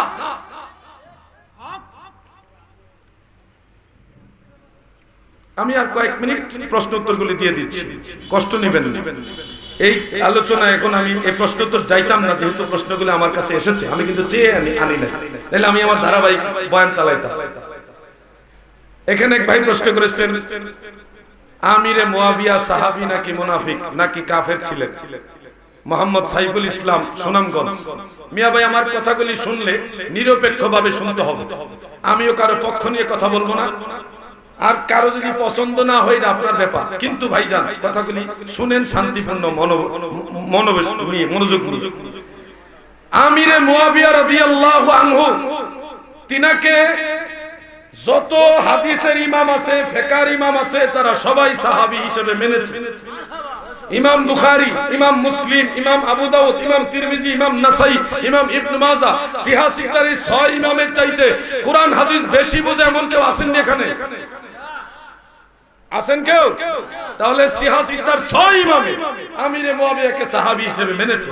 এখন কেউ যদি বলেন আমি মানি না, ভাই এটা আপনার ব্যক্তিগত ব্যাপার, কিন্তু আমি আপনাকে মানি না, আমি আগের যুগের ইমামদেরকে মানি। ইমাম ইবনে হাজার আসকালানি, ইমাম জালালউদ্দিন সুয়ুতি, ইমাম সাখাবী, ইমাম যাহাবী, ইমাম মুগলতাই, ইমাম মিজজি, যেই কয়টা ইমামের নাম বললাম, মিয়া ভাই আপনারা নাম শুনেছেন কিনা জানি না, দুই একজন হয়তো শুনেছেন। উনাদের দ্বারা ইসলাম ধর্মের একটা বিশাল বড় মাইল ফলক হয়ে ইসলামের খেদমত হয়েছে। তারা সবাই যার যার কিতাবে আমিরে মুয়াবিয়াকে সাহাবী হিসেবে মেনেছেন। আপনি যদি এমন অনেক ঘটনা আছে যে ইমাম হাসান রাদিয়াল্লাহু আনহুকে বিষ খাওয়ায়া মারছে আমিরে মুয়াবিয়া, এমন একটা কথা আছে, কিন্তু আপনারা কি জানেন এটা বানোয়াট কথা, মিথ্যা কথা? হ্যাঁ, সত্য কোনটা? তাহলে সত্য হলো মালাউন ইয়াজিদ ইবনে মুয়াবিয়া এই ইয়াজিদের চক্রান্ত করে হাসান রাদিয়াল্লাহু আনহুর স্ত্রীর মাধ্যমে বিষ খাওয়াইছে, ওটা হলো সত্য কথা। এখন অনেকে জানে না, আসমার রিজাল বোঝে না, উলুমুল হাদিস পড়ে না, খালি কিতাবে ফাইলেই মনে করে এটা দলিল। আরে থাকলেই দলিল না, এটার সনদ দেখতে হবে, সনদের রাবি দেখতে হবে, সেই রাবিগুলি আসমার রিজালের কিতাব দিয়ে যাচাই বাছাই করতে হবে, এরপরে আপনি সিদ্ধান্ত নিতে পারবেন এই কথাটা দলিল কিনা। আমার কথা যদি ভুল হয় আলেমদের জিজ্ঞাসা করে, যে কোনো হাদিস এটা হাদিস কিনা ওটা যাচাই করার জন্য অনেকগুলি বিষয় জানতে হয়। দাদু ভাই আমার, আল্লাহর রাসূলের উপর আপনাদের কি বিশ্বাস আছে? আওয়াজ দিয়ে বলেন আছে। তাহলে নবীজি সিফফিনের যুদ্ধ, জঙ্গে জামালের যুদ্ধ, এই সমস্ত যুদ্ধগুলি হয়েছিল মূলত দুই পক্ষের দাবি ছিল এক। মাওলা আলী কাররামাল্লাহু ওয়াজহাহু ওনার দাবি ছিল যেটা, আমিরে মুয়াবিয়ার দাবিও ছিল সেটা, কিন্তু যুদ্ধ হলে কেন ওই মুনাফিকদের চক্রান্ত এখনো আমাদের মাঝে আছে। আমাদের মাঝে নিজেদের মাঝে ঝগড়া লাগাইবার কিছু লোক আছে না? কি কথা কন না কেন, আছে না? ওই সময় ছিল এই মুনাফিকদের বড় বড় লিডার ছিল, কুখ্যাত মালাউন এই মারওয়ান ইবনে হাকাম ছিল, আব্দুল্লাহ ইবনে সাবা ছিল, যুগে যুগে মুনাফিক ছিল। কি করছে জানেন? যুদ্ধের মূল ছিল উসমান রাদিয়াল্লাহু আনহুর হত্যার বিচার চাই। আলী রাদিয়াল্লাহু আনহু বলছে বিচার হবে, উনিও বলতেছে বিচার চাই। একই দাবি কিন্তু একটা। কিন্তু রাতের বেলায় দুই পক্ষ যখন তাবু ঘেরা বসছে, এই মুনাফিকরা মাঝখানে যায়া আলী রাদিয়াল্লাহু আনহুর তাবুতে তীর মারছে, মুয়াবিয়ার বাহিনীর তাবুতে তীর মেরা সাইড হয়ে গেছে। এখন দুই পক্ষই মনে করছে হেরা আমরারে মারছে আর হেরা আমরারে মারছে, এই লাগছে রাতের বেলা যুদ্ধ। সেই ফাঁকে এই মালাউন মুনাফিকের দলেরা বাইসা বাইসা সাহাবীদেরকে শহীদ করেছে। ইতিহাস বড় কঠিন জিনিস।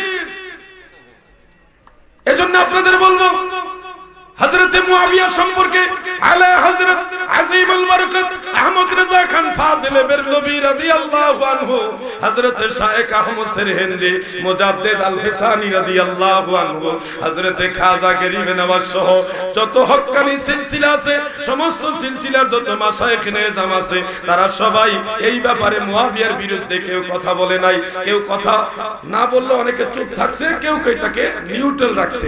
আপনারা যদি এই বিষয়টা আলোচনা প্রয়োজন না মনে করেন তাহলে করবেন না, অসুবিধা নাই।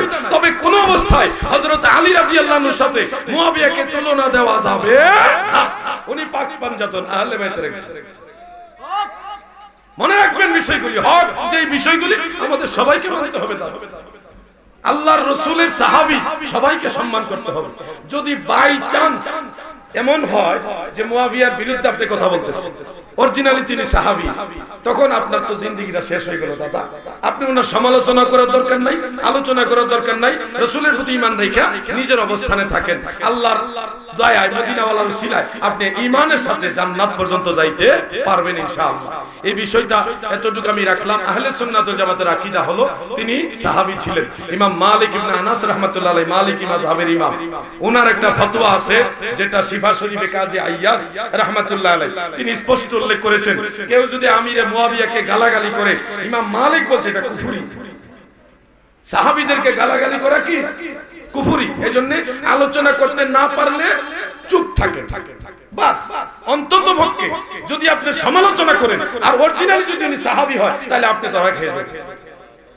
এজন্য অন্তত পক্ষে ঈমান রাখার জন্য আলোচনা দরকার নাই, সমালোচনা দরকার নাই, মিডিয়াম থাকেন, চুপ থাকেন। আপ আল্লাহ আলোচনা করেন। আল্লাহ তাআলা আহলে বাইতের সম্মান, সাহাবায়ে কেরামের সম্মান, সকল সাহাবীদের ইজ্জত বোঝার তৌফিক দেন। সবাই বলেন আমিন, মহব্বতে বলেন আমিন। হযরত হাসান রাদিয়াল্লাহু আনহুকে প্রশ্ন করা হয়েছিল, এটা আমি পেয়েছি মুসান্নাফ ইবনে আবি শাইবার মধ্যে। হযরত আলী রাদিয়াল্লাহু আনহুর ছেলে ইমাম হাসান, তিনার উপরে বিশ্বাস আছে তো আপনাদের? কেউ কথা কন না, আসেনি? ইমাম হাসানের চাইতে বেশি আশিকে রাসূল আসেননি কেউ? ইমাম হাসান রাদিয়াল্লাহু আনহুকে প্রশ্ন করা হয়েছিল যে আমিরে মুআবিয়া তার সহচর যারা, তাদের সম্পর্কে আপনার অভিমত কি? তারিখ ইবনে আসাকিরের ঘটনাটা আছে একেবারে সনদের সাথে। আমি সনদটাও যাচাই বাছাই করে দেখছি, একেবারে কিসবের অভিযোগ নাই, এমন সব মোটামুটি রাবিগুলি অ্যাকসেপ্টেবল। তো হযরত ইমাম হাসান ইবনে আলী রাদিয়াল্লাহু আনহুমা তিনি জবাব দিলেন যে মুআবিয়া আমাদেরই একজন দ্বীনি ভাই। এরপরে প্রশ্ন করা হলো, কেউ যদি মুআবিয়াকে গালি দেয় সেক্ষেত্রে আপনার অভিমত কি? ইমাম হাসান বলছে তার উপর আল্লাহর লানত যে ব্যক্তি সাহাবীদেরকে গালাগালি করে। সুবহানাল্লাহ। এখন যদি বলেন আমি ইমাম হাসানের চাইতে বেশি বুঝি, আপনি বুঝেন, আপনার পথে আপনি থাকেন। কিন্তু আমরা মনে করি দয়াল নবীজির পরে আশারায়ে মুবাশশারা, খুলাফায়ে রাশিদিন, আশারায়ে মুবাশশারা, আহলে বাইত, সাহাবায়ে কেরাম, তারা সবাই আমাদের কাছে মাথার তাজ। আল্লাহ তাআলা আমাদেরকে বোঝার তৌফিক দেন। সবাই বলেন আমিন। অনেকগুলি প্রশ্ন জমে গেছে, আপনারা কি বিরক্ত হচ্ছেন? ইসলামে তাকফিরি কি ও তাকফির এই জিনিসটা কি, এটা বোঝার জন্য মনে হয় প্রশ্নটা নাকি? তাকফির মানে কাউকে কাফির বলা, কাফির ফতোয়া দেওয়া, এটাকে বলা হয় তাকফির। আসলে আইনুল হুদা সাহেব সহ মিডিয়াতে এখন এই বিষয়টাকে তাকফির তাকফির বলে সবাই বলতেছে, অনেকে বুঝতেছে না তাকফির আবার কি। তাকফির মানে কাউকে কাফির বলা, এই যে একটা কথা, এটাকে বলা হয় তাকফির, মানে কুফরির অভিযোগ দেওয়া, কথায় কথায় কুফরির একটা দেওয়া। আরে বিতর্কিত প্রশ্নগুলি। আরেক ভাই প্রশ্ন করছে, জুমার সানি আযান মসজিদের ভিতরে দেওয়া সুন্নাত নাকি বাহিরে দেওয়া সুন্নাত? মিয়া ভাই এই প্রশ্নগুলি করে, আমি চাই না সুন্নিয়তের মধ্যে ডিভাইডেশন হোক, আমি চাই একটা প্ল্যাটফর্মে আসুক। আলা হযরতের মাসলকে যারা আছেন, আপনারা কেউ যদি দরজা আযান দেন, তাদের উপর আমাদের কোনো অভিযোগ নেই। তবে ভিতরে আযান দেওয়ার অনেক দলিল আছে, সহিহ হাদিসও আছে। দরজায় আযান দেওয়ার ব্যাপারে সুনান আবি দাউদের মধ্যে একখানা রওয়ায়াত আছে, হযরত সাঈব ইবনে ইয়াজিদ রাদিয়াল্লাহু আনহু, এই ইয়াজিদ সেই ইয়াজিদ নাকি? তো সাঈব ইবনে ইয়াজিদ একজন সাহাবী, তিনি বলেন আল্লাহর নবীর জামানায় জুমার নামাজের সানি আযান যেটা বলি, এই আযানটা ছিল নবীজির সামনাসামনি বরাবর আলা বাবিল মসজিদ, মসজিদের দরজার উপরে দাঁড়াইয়া হযরত বেলাল রাদিয়াল্লাহু আনহু আযান দিতেন। এই হাদিস আবু দাউদ শরীফে আছে। বাবাজি আমার দাদু ভাইরা এই হাদিস উল্লেখ করে হানাফি মাযহাবের বিখ্যাত ফকিহ ইমাম মোল্লা আলী কারি রাহমাতুল্লাহ আলাইহি মিশকাতের সরা মিরকাতের ৩য় খণ্ডে তিনি লেখেন, ইন্না বিলালান ইউআযিনু আলা বাবিল মসজিদে, নিশ্চয় বেলাল দরজায়, মসজিদের দরজায় আযান দিতেন। ফাকাত নাযাহু কাসীরুনা, এই বিষয়টা নিয়ে প্রচুর সংখ্যক ফুকাহারা মতানৈক্য করেছে। ওয়া মিনহুম জামাআতুন মিনাল মালিকিয়া, যারা মতানৈক্য করেছে তাদের মধ্যে একটা জামাত হলো মালিকি মাযহাবের জামাত। কারণ মসজিদের দরজায় আযান দেওয়ার বিষয়টা নিয়ে সবচেয়ে বেশি মানে গবেষণা করেছে মালিকি মাযহাবের তারা। এই মালিকি মাযহাবের তারা ওয়া মিনহুম জামাআতুন মিনাল মালিকিয়া, আমি দেখেছি অনেক সুন্নি দাবিদার কিছু বক্তা আছে, তারা মিনাল মালিকিয়া পর্যন্ত কয়, কিন্তু আগে যে ওয়া মিনহুম শব্দটা আছে, এটা উনি খেয়াল করতেছে না। আমি সিলেটের যে কোনো একজন সুন্নি জামাতের বড় আলেম, ওনার বাড়িতে একবার গেছিলাম, যাওয়ার পরে আমি তো আর উঠাই না কথা, উনি ইচ্ছা করে কথাটা উঠাইছে। আমি তো ডিভাইডেশন চাই না, আমার মুর্শিদ আমাকে যেভাবে আমল করতে কুরআন হাদিস মতো শিক্ষা দিয়েছে আমি করছি। আপনার পীরের কথা আপনি শুনেন, যার যার পীরের মতো আপনি চলেন, কিন্তু ঝগড়া আমি চাই না। উনি কথাটা উঠাইল, তখন আমি বললাম, হুজুর ভিতরে আযান দেওয়ার সহিহ হাদিস আছে? বলেন ইনদাল মিম্বার কোন হাদিস আছে? আমি বললাম আছে হুজুর। তো দেখাতে পারবেন? আমি অবশ্যই দেখাতে পারবো না মানে কোন কিতাব আছে বলে? আমি বললাম তাবারানির মুজামুল কাবীর দেন, এটা আজ থেকে প্রায় 2 থেকে 3 বছর আগের ঘটনা। তাবারানির মুজামুল কাবীর হুজুরের লাইব্রেরি থেকে কিতাবটা আনলাম, সিলেটের একজন বড় আলেম কিতাবটা আনলো, আনার পর আমার কাছে দিল। উনি ভাবছে ওনার সামনে তো অন্য যত আলেমে যায় থরথর করে কাঁপা শুরু করে, দলিল দেখাইবো দূরের কথা, আর আমার তো মাথা গরম হয়ে গেছে। আমার দিশে তাবারানি শরীফ আমি হযরত সাঈব ইবনে ইয়াজিদ থেকে বর্ণিত যত হাদিস আছে ওই হাদিসের চ্যাপ্টারটা বাইর করে, পুরানা বলে কিতাব তো এটি আবার একটু ফেসা, বাইর করার সময় লাগে, প্রায় 1.5 থেকে 2 মিনিট সময় লেগে গেছে আমার। তো বাইর করছি, বাইর করে গেলাম, হুজুর আমি বাইর করছি, আপনি একটু কইরা আমারে শোনা এবং তরজমা করেন। এখন হুজুরের কিতাবটা হাতে নিছে, ঠান্ডা মাথা নিয়া কতক্ষণ দেখছে, চশমাটা লাগাই। আমি হুজুর আমরা একটু শুনাইয়া পড়েন, শুনে একটু পড়েন, আমি একটু শুনি এটার অর্থটা কি আপনি কয়ে দেন। তখন উনি পড়তেছে, আন সাঈব ইবনে ইয়াজিদ রাদিয়াল্লাহু আনহু قال كان النداء في عهد رسول الله صلى الله عليه وسلم وابي بكر وعمر رضي الله عنهما عند المنبر। আমি বললাম হুজুর এর অর্থ কি? কয় সাঈব ইবনে ইয়াজিদ রাদিয়াল্লাহু আনহু থেকে বর্ণিত, তিনি বলেন রাসূলের জামানায় আবু বকর ওমর রাদিয়াল্লাহু আনহুর জামানায় এই জুমার সানি আযান যেটা, এই আযানটা ছিল ইনদাল মিম্বার। আমি গেলাম এই যে আছে হুজুর ইনদাল মিম্বার আছে। এখন হুজুরে কয় ইনদা এটা মুবহাম, এটা মসজিদের ভিতরে হইতে পারে, বাইরেও হইতে পারে। আমি তখন বললাম হুজুর ইনদা যখন কোন মাকামকে উদ্দেশ্য করে আসে তখন এটা কারিবা মিনহু বুঝায়, এটা নিকটে বুঝায়। কোন মাকাম মুআয়্যান কোন মাকামকে যদি নিসবত হয়, ইশারা হয়, তখন এটা কারিবা মিনহু বুঝায়। এটা আপনি দেখাতে পারবেন? আল্লাহ হুজুর পারবো। ইমাম রাগিব ইসফাহানি রাহমাতুল্লাহ আলাইহির লেখা আল মুফরাদাত, মুফরাদাত মানে কোরআন শরীফে যতগুলি শব্দ আছে এই শব্দগুলি শুধু কোরআনের শব্দগুলি আরবি টু আরবি অর্থ করেছেন। এটা বেশি দিন আগের কিতাব না, প্রায় 1000 বছরের আগের কিতাব।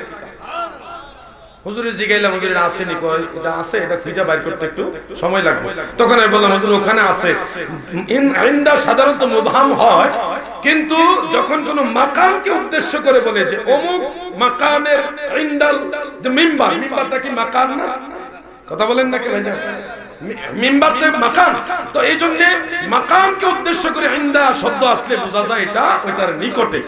এরপরে আমি মেরকাতের এবারটা দেখাইলাম, এই যে ফাকাদ নাযাহু কাসীরুনা ওয়া মিনহুম জামাআতু মিনাল মালিকিয়া, যে মালিকি মাযহাবের একদল ইমাম সহ অধিকাংশ ফুকাহারা মতানৈক্য করে বলেছেন যে নিশ্চয় এই সানি আযানটা হবে ইমামের সামনে। সুবহানাল্লাহ। এরপরে উনি কয় এটা মালিকি মাযহাবের ফতোয়া। আমি বললাম হুজুর তো ভালো করে দেখেন, কই যে মিনাল মালিকি আছে, এটা মালিকিরা। আমি বললাম না হুজুর, কাসীরুনা মিনহুম, কাসীরুনার মধ্যে মিনহুম, মিনহুম জামাআতুম মিনাল মালিকি, এই কাসীরুনার মধ্যে একটা জামাত হলো মালিকি, সবাই মালিকি। ফাকাদ দেখেন আলেম ভাই একটু, ফাকাদ নাযাহু কাসীরুনা ওয়া মিনহুম জামাআতুম মিনাল মালিকিয়া। তাহলে বোঝা যায় অধিকাংশ ইমামরা দরজায় আযানের বিষয়টা নিয়ে মতানৈক্য করে তারা বলেছেন এই বাইনা ইয়াদাইল খতিব, বাইনা ইয়াদিল ইমাম, বাইনা ইয়াদিল মিম্বার, এই বিষয়টাকে আকসার উলামায়ে কেরাম বলেছে এটাই সহিহ। সুবহানাল্লাহ। কিন্তু আমার কথা হলো ভাই, আলা হযরতের ফতোয়া আছে আলা বাবিল মসজিদ, আমরা ওটাকে অসম্মান করি না। আমরা এরকম বলবো না যে দরজা আযান দিলে সে কাফের, এরকম বলবো না। দরজা আযান দিলে সে সুন্নি না, ওরকম বলবো না। আমরা বলবো তোমরা ওটা করো, তোমরা আমাদের সুন্নি ভাই, আমরা এটা করছি, আমাদের দলিল আছে, আমরাও তোমাদের ভাই, আমরা সবাই একে অপরের পরিপূরক।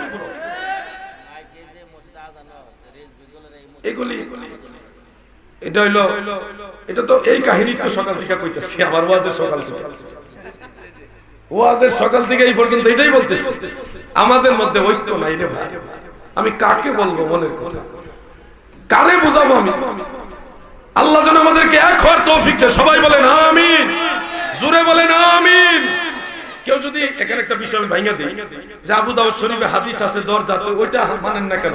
মিয়া ভাই শুনেন, এই হাদিসের সনদে একজন রাবী আছে, তার নাম মুহাম্মদ ইবনে ইসহাক। নাম কি বলেন? নামটা কি?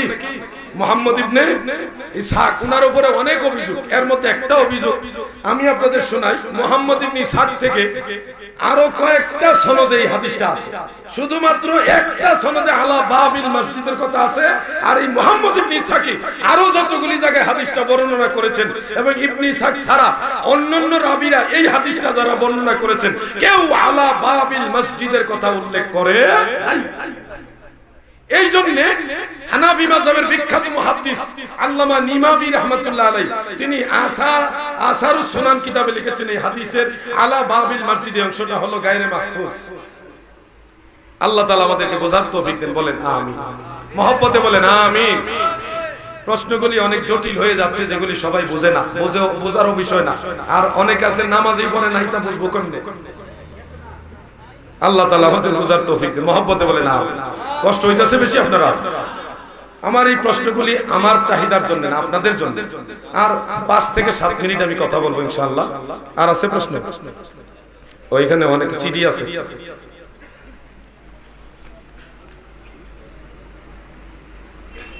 আসসালামু আলাইকুম, উত্তর দেন। ওয়া আলাইকুম আসসালাম।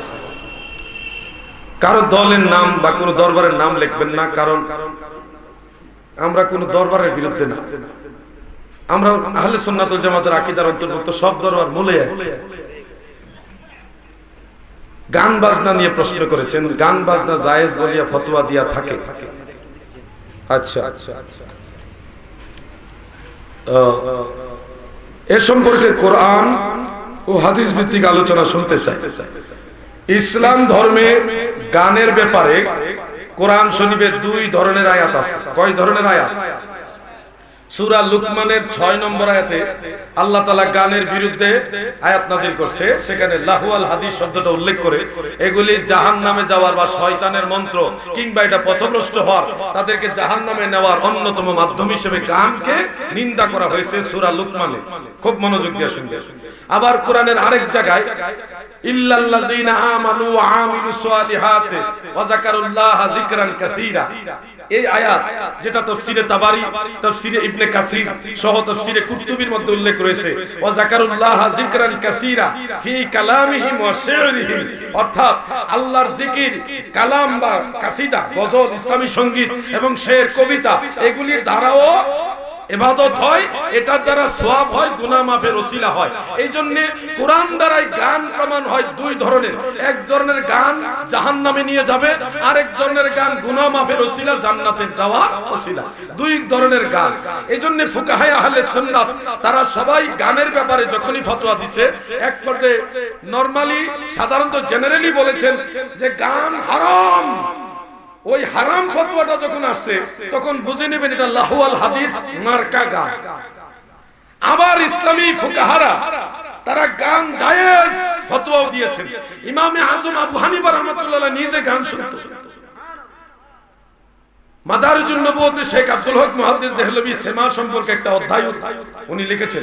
সেখানে দেখবেন ইমামে আজম আবু হানিফা, ইমাম মালিক ইবনে আনাস এবং ইমাম আবু আব্দুল্লাহ মুহাম্মদ ইবনে ইদ্রিস আশ-শাফিঈ, ইমাম আহমদ ইবনে হাম্বল, এই চারো মাযহাবের ইমাম গান শুনছে, গান সমর্থন করেছে। চারো মাযহাবের দৃষ্টিতে ইসলামী গান মুবাহ, ইসলামী সঙ্গীত। এরকম ইসলামী সঙ্গীত আমাদের দেশে আসেনি না নাই? আমি বয়ান শুরু করার আগে একজন গান গাইছে না, সুহাদায়ে আহলে বাইতের সম্পর্কে। এটা সঙ্গীত, ইসলামী সঙ্গীত। গান কইলে আমরা মনে করি খারাপ জিনিস, কিন্তু ইসলামী সঙ্গীত কইলে বলি ভালো জিনিস। এই কেউ লাউ চিনে, কেউ কদু চিনে, কেউ পানি চিনে, কেউ ওয়াটার চিনে, কেউ চেয়ার চিনে, কেউ কেদারা চিনে, এরকম অবস্থা ধারাবাহিক। এজন্য ইসলামী সঙ্গীত, শরীয়ত সম্মত গান জায়েজ, আর শরীয়ত বিরোধী গান হারাম। যেই গানে তাসাউফের দৃষ্টিতে তাফসীরে মাজহারের মধ্যে কাজী সানাউল্লাহ ফানিফাতি রাহমাতুল্লাহ আলাইহি সূরা লুকমানের 6 নম্বর আয়াতের তাফসীর করতে যাইয়া তিনি লিখতেছেন, গান যেই গানে মানুষের কুরিপু জাগ্রত হয়, ফাহেশা দৃষ্টিকোণ আসে, দুনিয়ার দিকে মন ঘুরে যায়, ওই গান নাজায়েজ। আর যেই গানে মানুষের শরীফ জাগ্রত হয়, আল্লাহর ভয়, নবীর মহব্বত, আউলিয়া কেরামের সম্মান, পরকালের কথা, মৃত্যুর কথা, এক কথা, যেই গানে মানুষের শরীফ জাগ্রত হয়, ওই গান জায়েজ। দুই রকম গানের কথা আছে। এই এর মধ্যে সীমায় সুফিয়ায়ে কেরাম মানে সুফিদের সেমা যেটা, এটা লাইসা মিনহুম। মোল্লা আলী কাজী সানাউল্লাহ ফানিফাতি বলেন যে এই গান নাজায়েজ, ওই নাজায়েজ গান গায়ক দ্বারা বা নাজায়েজ গানের মধ্যে এটা অন্তর্ভুক্ত না, বরং সুফি সাধকদের ইসলামী সঙ্গীত বা সেমা এটা জায়েজ। কাজী সানাউল্লাহ ফানিফাতি ক্লিয়ার করে দিয়েছে। আর বাজনার ব্যাপারে হুজ্জাতুল ইসলাম ইমাম গাজ্জালী রাহমাতুল্লাহ আলাইহি তিনি লিখেছেন ইহইয়া উলুমউদ্দিন কিতাবের মধ্যে, এবং শেখ আব্দুল হক মুহাদ্দিস দেহলভী তিনি মাদারিজুন নবুওয়াতে লেখেন, 6টা শর্তে সুনির্দিষ্ট কয়েকটা যন্ত্রের মাধ্যমে গান গাওয়া যায়। কয়টা শর্ত বলেন ভাইয়া, কথা বলেন। আমি কোনো আজে বাজে গল্প করছি? কোরআন হাদিসের বাইরে একটা কথা পাইছেন? রেফারেন্স ছাড়া কথা বলি না, বলার চেষ্টাও করি না। 6টা শর্ত যদি থাকে তাহলে সুনির্দিষ্ট কয়েকটা যন্ত্র, সব না, সুনির্দিষ্ট কয়েকটা যন্ত্র দ্বারা ইসলামী সঙ্গীত গাওয়া যায়। এখন যন্ত্রের কথা পরে কই, আগে শর্তগুলি শোনাই। কোন কোন শর্ত থাকলে এই কয়েকটা যন্ত্র দিয়ে গান গাইতে পারবে? সেই শর্তগুলির 1 নম্বর শর্ত, যিনি গান গাইবেন তিনি কিছু পাবেন এই আশায় বা বিনিময়ে পাবে ওই আশায় গান গাইতে পারবে না, 1 নম্বর। 2 নম্বর, যারা গান শুনবেন তারাও কিছু খাবার পাবে বা কোনো বিনিময় পাবে এই আশায় গান শুনতে পারবে। 3 নম্বর, কোন মহিলা কিংবা কোন নাবালক সেই মজলিসে থাকতে পারবে না। বুঝতেছেন না আমার কথা? 4 নম্বর, কোন শরীয়ত বিরোধী, শরীয়তের সাথে সাংঘর্ষিক কোন গান গাওয়া যাবে না। শুধু একটা শর্তের কথা বলে যাই, যে 6টা শর্ত আমি মোটামুটি 5টা মনে শর্ত বলে ফেলছি। আর একটা শর্ত, কোন বেনামাজি ওই গানের মজলিসে থাকতে পারবে। এখন মিয়া ভাই আপনি যন্ত্র বাজাইন, পরে আগে শর্ত মিলান। আর যদি আমি আপনাদেরকে না যন্ত্রের দরকার নাই, আগে শর্ত মিলাইলো। আমার জানা মতে এই 6 শর্ত মাইনা গান গাওয়ার না লোক পাওয়াই মুশকিল হয়ে যাবে। এই জন্য যন্ত্র কথা আমি পরে করি, আগে এটা ঠিক করেন দেখেন আসেনি। আর হ্যাঁ, আপনি যদি বলে আমার গান গাইতেছি একটু তাল হইলে ভালো হয়, একটু জোশ থাকা ভালো। জোশ ইসলামে আছে, জোশ প্রেমিকের আছে, যার প্রেম নাই তার জোশ নাই। আর প্রেম ছাড়া আল্লাহও পাওয়া যায় না, প্রেম ছাড়া নবীও পাওয়া যায় না, প্রেম ছাড়া মুর্শিদও পাওয়া যায় না। প্রেম লাগে, যদি প্রেমের জন্য জজবার জন্য একটু হালকা আপনার তাল দরকার হয়, মানে একটু তাল বুঝেন তো আপনারা, এই তালের যদি দরকার হয়, গাছের তাল না, মানে শরীরের তাল, প্রেমের তাল যদি প্রয়োজন মনে করে, আমি পরামর্শ হিসেবে বলছি যে আপনারা ইসলামিক সঙ্গীত বা সামা বলেন আর গান বলেন, গান আর তালের জন্য আল্লাহর জিকির করেন। জিকিরের তালে তালে গান গান, আমি মনে করি আল্লাহর জিকিরের যদি তার তালে না পোষায়, বাজ না দিয়া পোষাইতে পারবো, এইটার চাইতে এটা ভালো।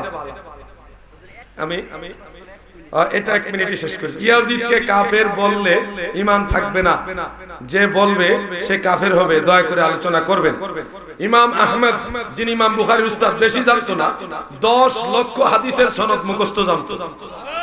এমন 10-12 লক্ষ সনদ মুখস্থ জানেন বহু লোক আছেন না আপনারা? ইমাম আহমদ ইবনে হাম্বল রাহমাতুল্লাহ আলাইহি, ইমাম মাহমুদ আলুসি বাগদাদি রাহমাতুল্লাহ আলাইহি, ইমাম জালালউদ্দিন সুয়ুতি রাহমাতুল্লাহ আলাইহি সহ আইম্মায়ে কেরামের এক জামাত, তারা সবাই ইয়াজিদের ব্যাপারে একমত।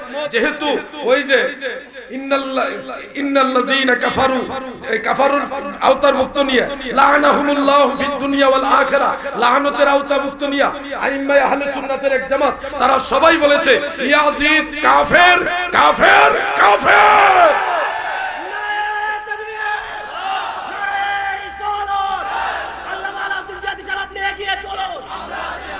আর দ্বিতীয় আরেক জামাত, ইমাম আইম্মায়ে আহলে সুন্নাতের আরেকটা জামাত, বেলা শাক্কা তাকে বলেছে ফাসিক, এমন কি তাকে মালাউন হিসেবে উল্লেখ করছে। মালাউন হাকিকতে কাফেরই হয়, আর মালাউনের অনেক দিক আছে। যেই মালউন মানে লানত প্রাপ্ত, অভিশপ্ত, মানে এই মালাউন যদি নবীজির শানে বেয়াদবি হয়, নবীর আহলে বাইতের সাথে বেয়াদবির কারণে মালউন হয়, সেক্ষেত্রে সে কাফের হবে। আর নরমালি অন্যান্য বিষয়ে যারা মালউন এদেরকে অনেক সময় ফাসিক বলা হয়। আমি ব্যক্তিগতভাবে আইম্মায়ে কেরামের 2টা মতকেই মানি। আইম্মায়ে কেরামের একদল বলেছে কাফের, আমি তাকে কাফেরও মানি। আইম্মায়ে কেরামের একদল বলেছে সে ফাসিক, আমি তাকে ফাসিকও মানি, কাফের মানি, দুটোই মানি। আরে মিয়া, ইয়াজিদ রে মুসলমান যে কইব, হে নিজে মুসলমান না। কারণ হলো কি জানেন, ইয়াজিদ এমন একজন মালাউন, সে কাবা ঘর আক্রমণ করেছে। কাবা ঘর এমন আক্রমণ করে, কাবা ঘরের মধ্যে অগ্নিস্ফুলিঙ্গ দূর থেকে বোম্বিং, মানে তৎকালীন সিস্টেমে আগুন, বড় বড় আগুনের কি স্ফুলিঙ্গ দূর থেকে পাথর ছুঁড়েছে, এমনকি কাবা ঘর ভেঙ্গে এক ধরনের একটা স্তূপ হয়ে গেছিল, পরে সংস্কার করা হয়েছে। এই জানলে শুনলে আশ্চর্য হবেন, এই ইয়াজিদ মদিনায় আক্রমণ করেছিল। মদিনার মসজিদ নববীতে একাধারে 3 দিন আযান, ইকামত, নামাজ সব বন্ধ ছিল। গরু, ঘোড়া, উট, দুম্বা, গাধা মসজিদ নববীর মধ্যে দিয়েছিল নবীর মসজিদের জন্য পেশাব পায়খানা করে। অসংখ্য সাহাবীদেরকে সে কতল করেছে, শহীদ করেছে। সাহাবীদের স্ত্রী, সাহাবীদের মেয়ে, সাহাবীদের ফ্যামিলির মহিলা সদস্যরা তাদেরকে যেখানে পাইছে তাদেরকে ইজ্জত হরণ করেছে, তাদের অসম্মান করেছে। যেই ব্যক্তি আল্লাহর কাবায় আক্রমণ করতে পারে, যেই ব্যক্তি মদিনার মসজিদ নববীতে আক্রমণ করতে পারে, যেই ব্যক্তি সাহাবীদেরকে শহীদ করতে পারে, যেই ব্যক্তি নবীর আহলে বাইতের উপর আক্রমণ করে, সেই ব্যক্তিকে মুসলমান যারা মনে করে, আমি মনে করি সেই নিজেই মুসলমান।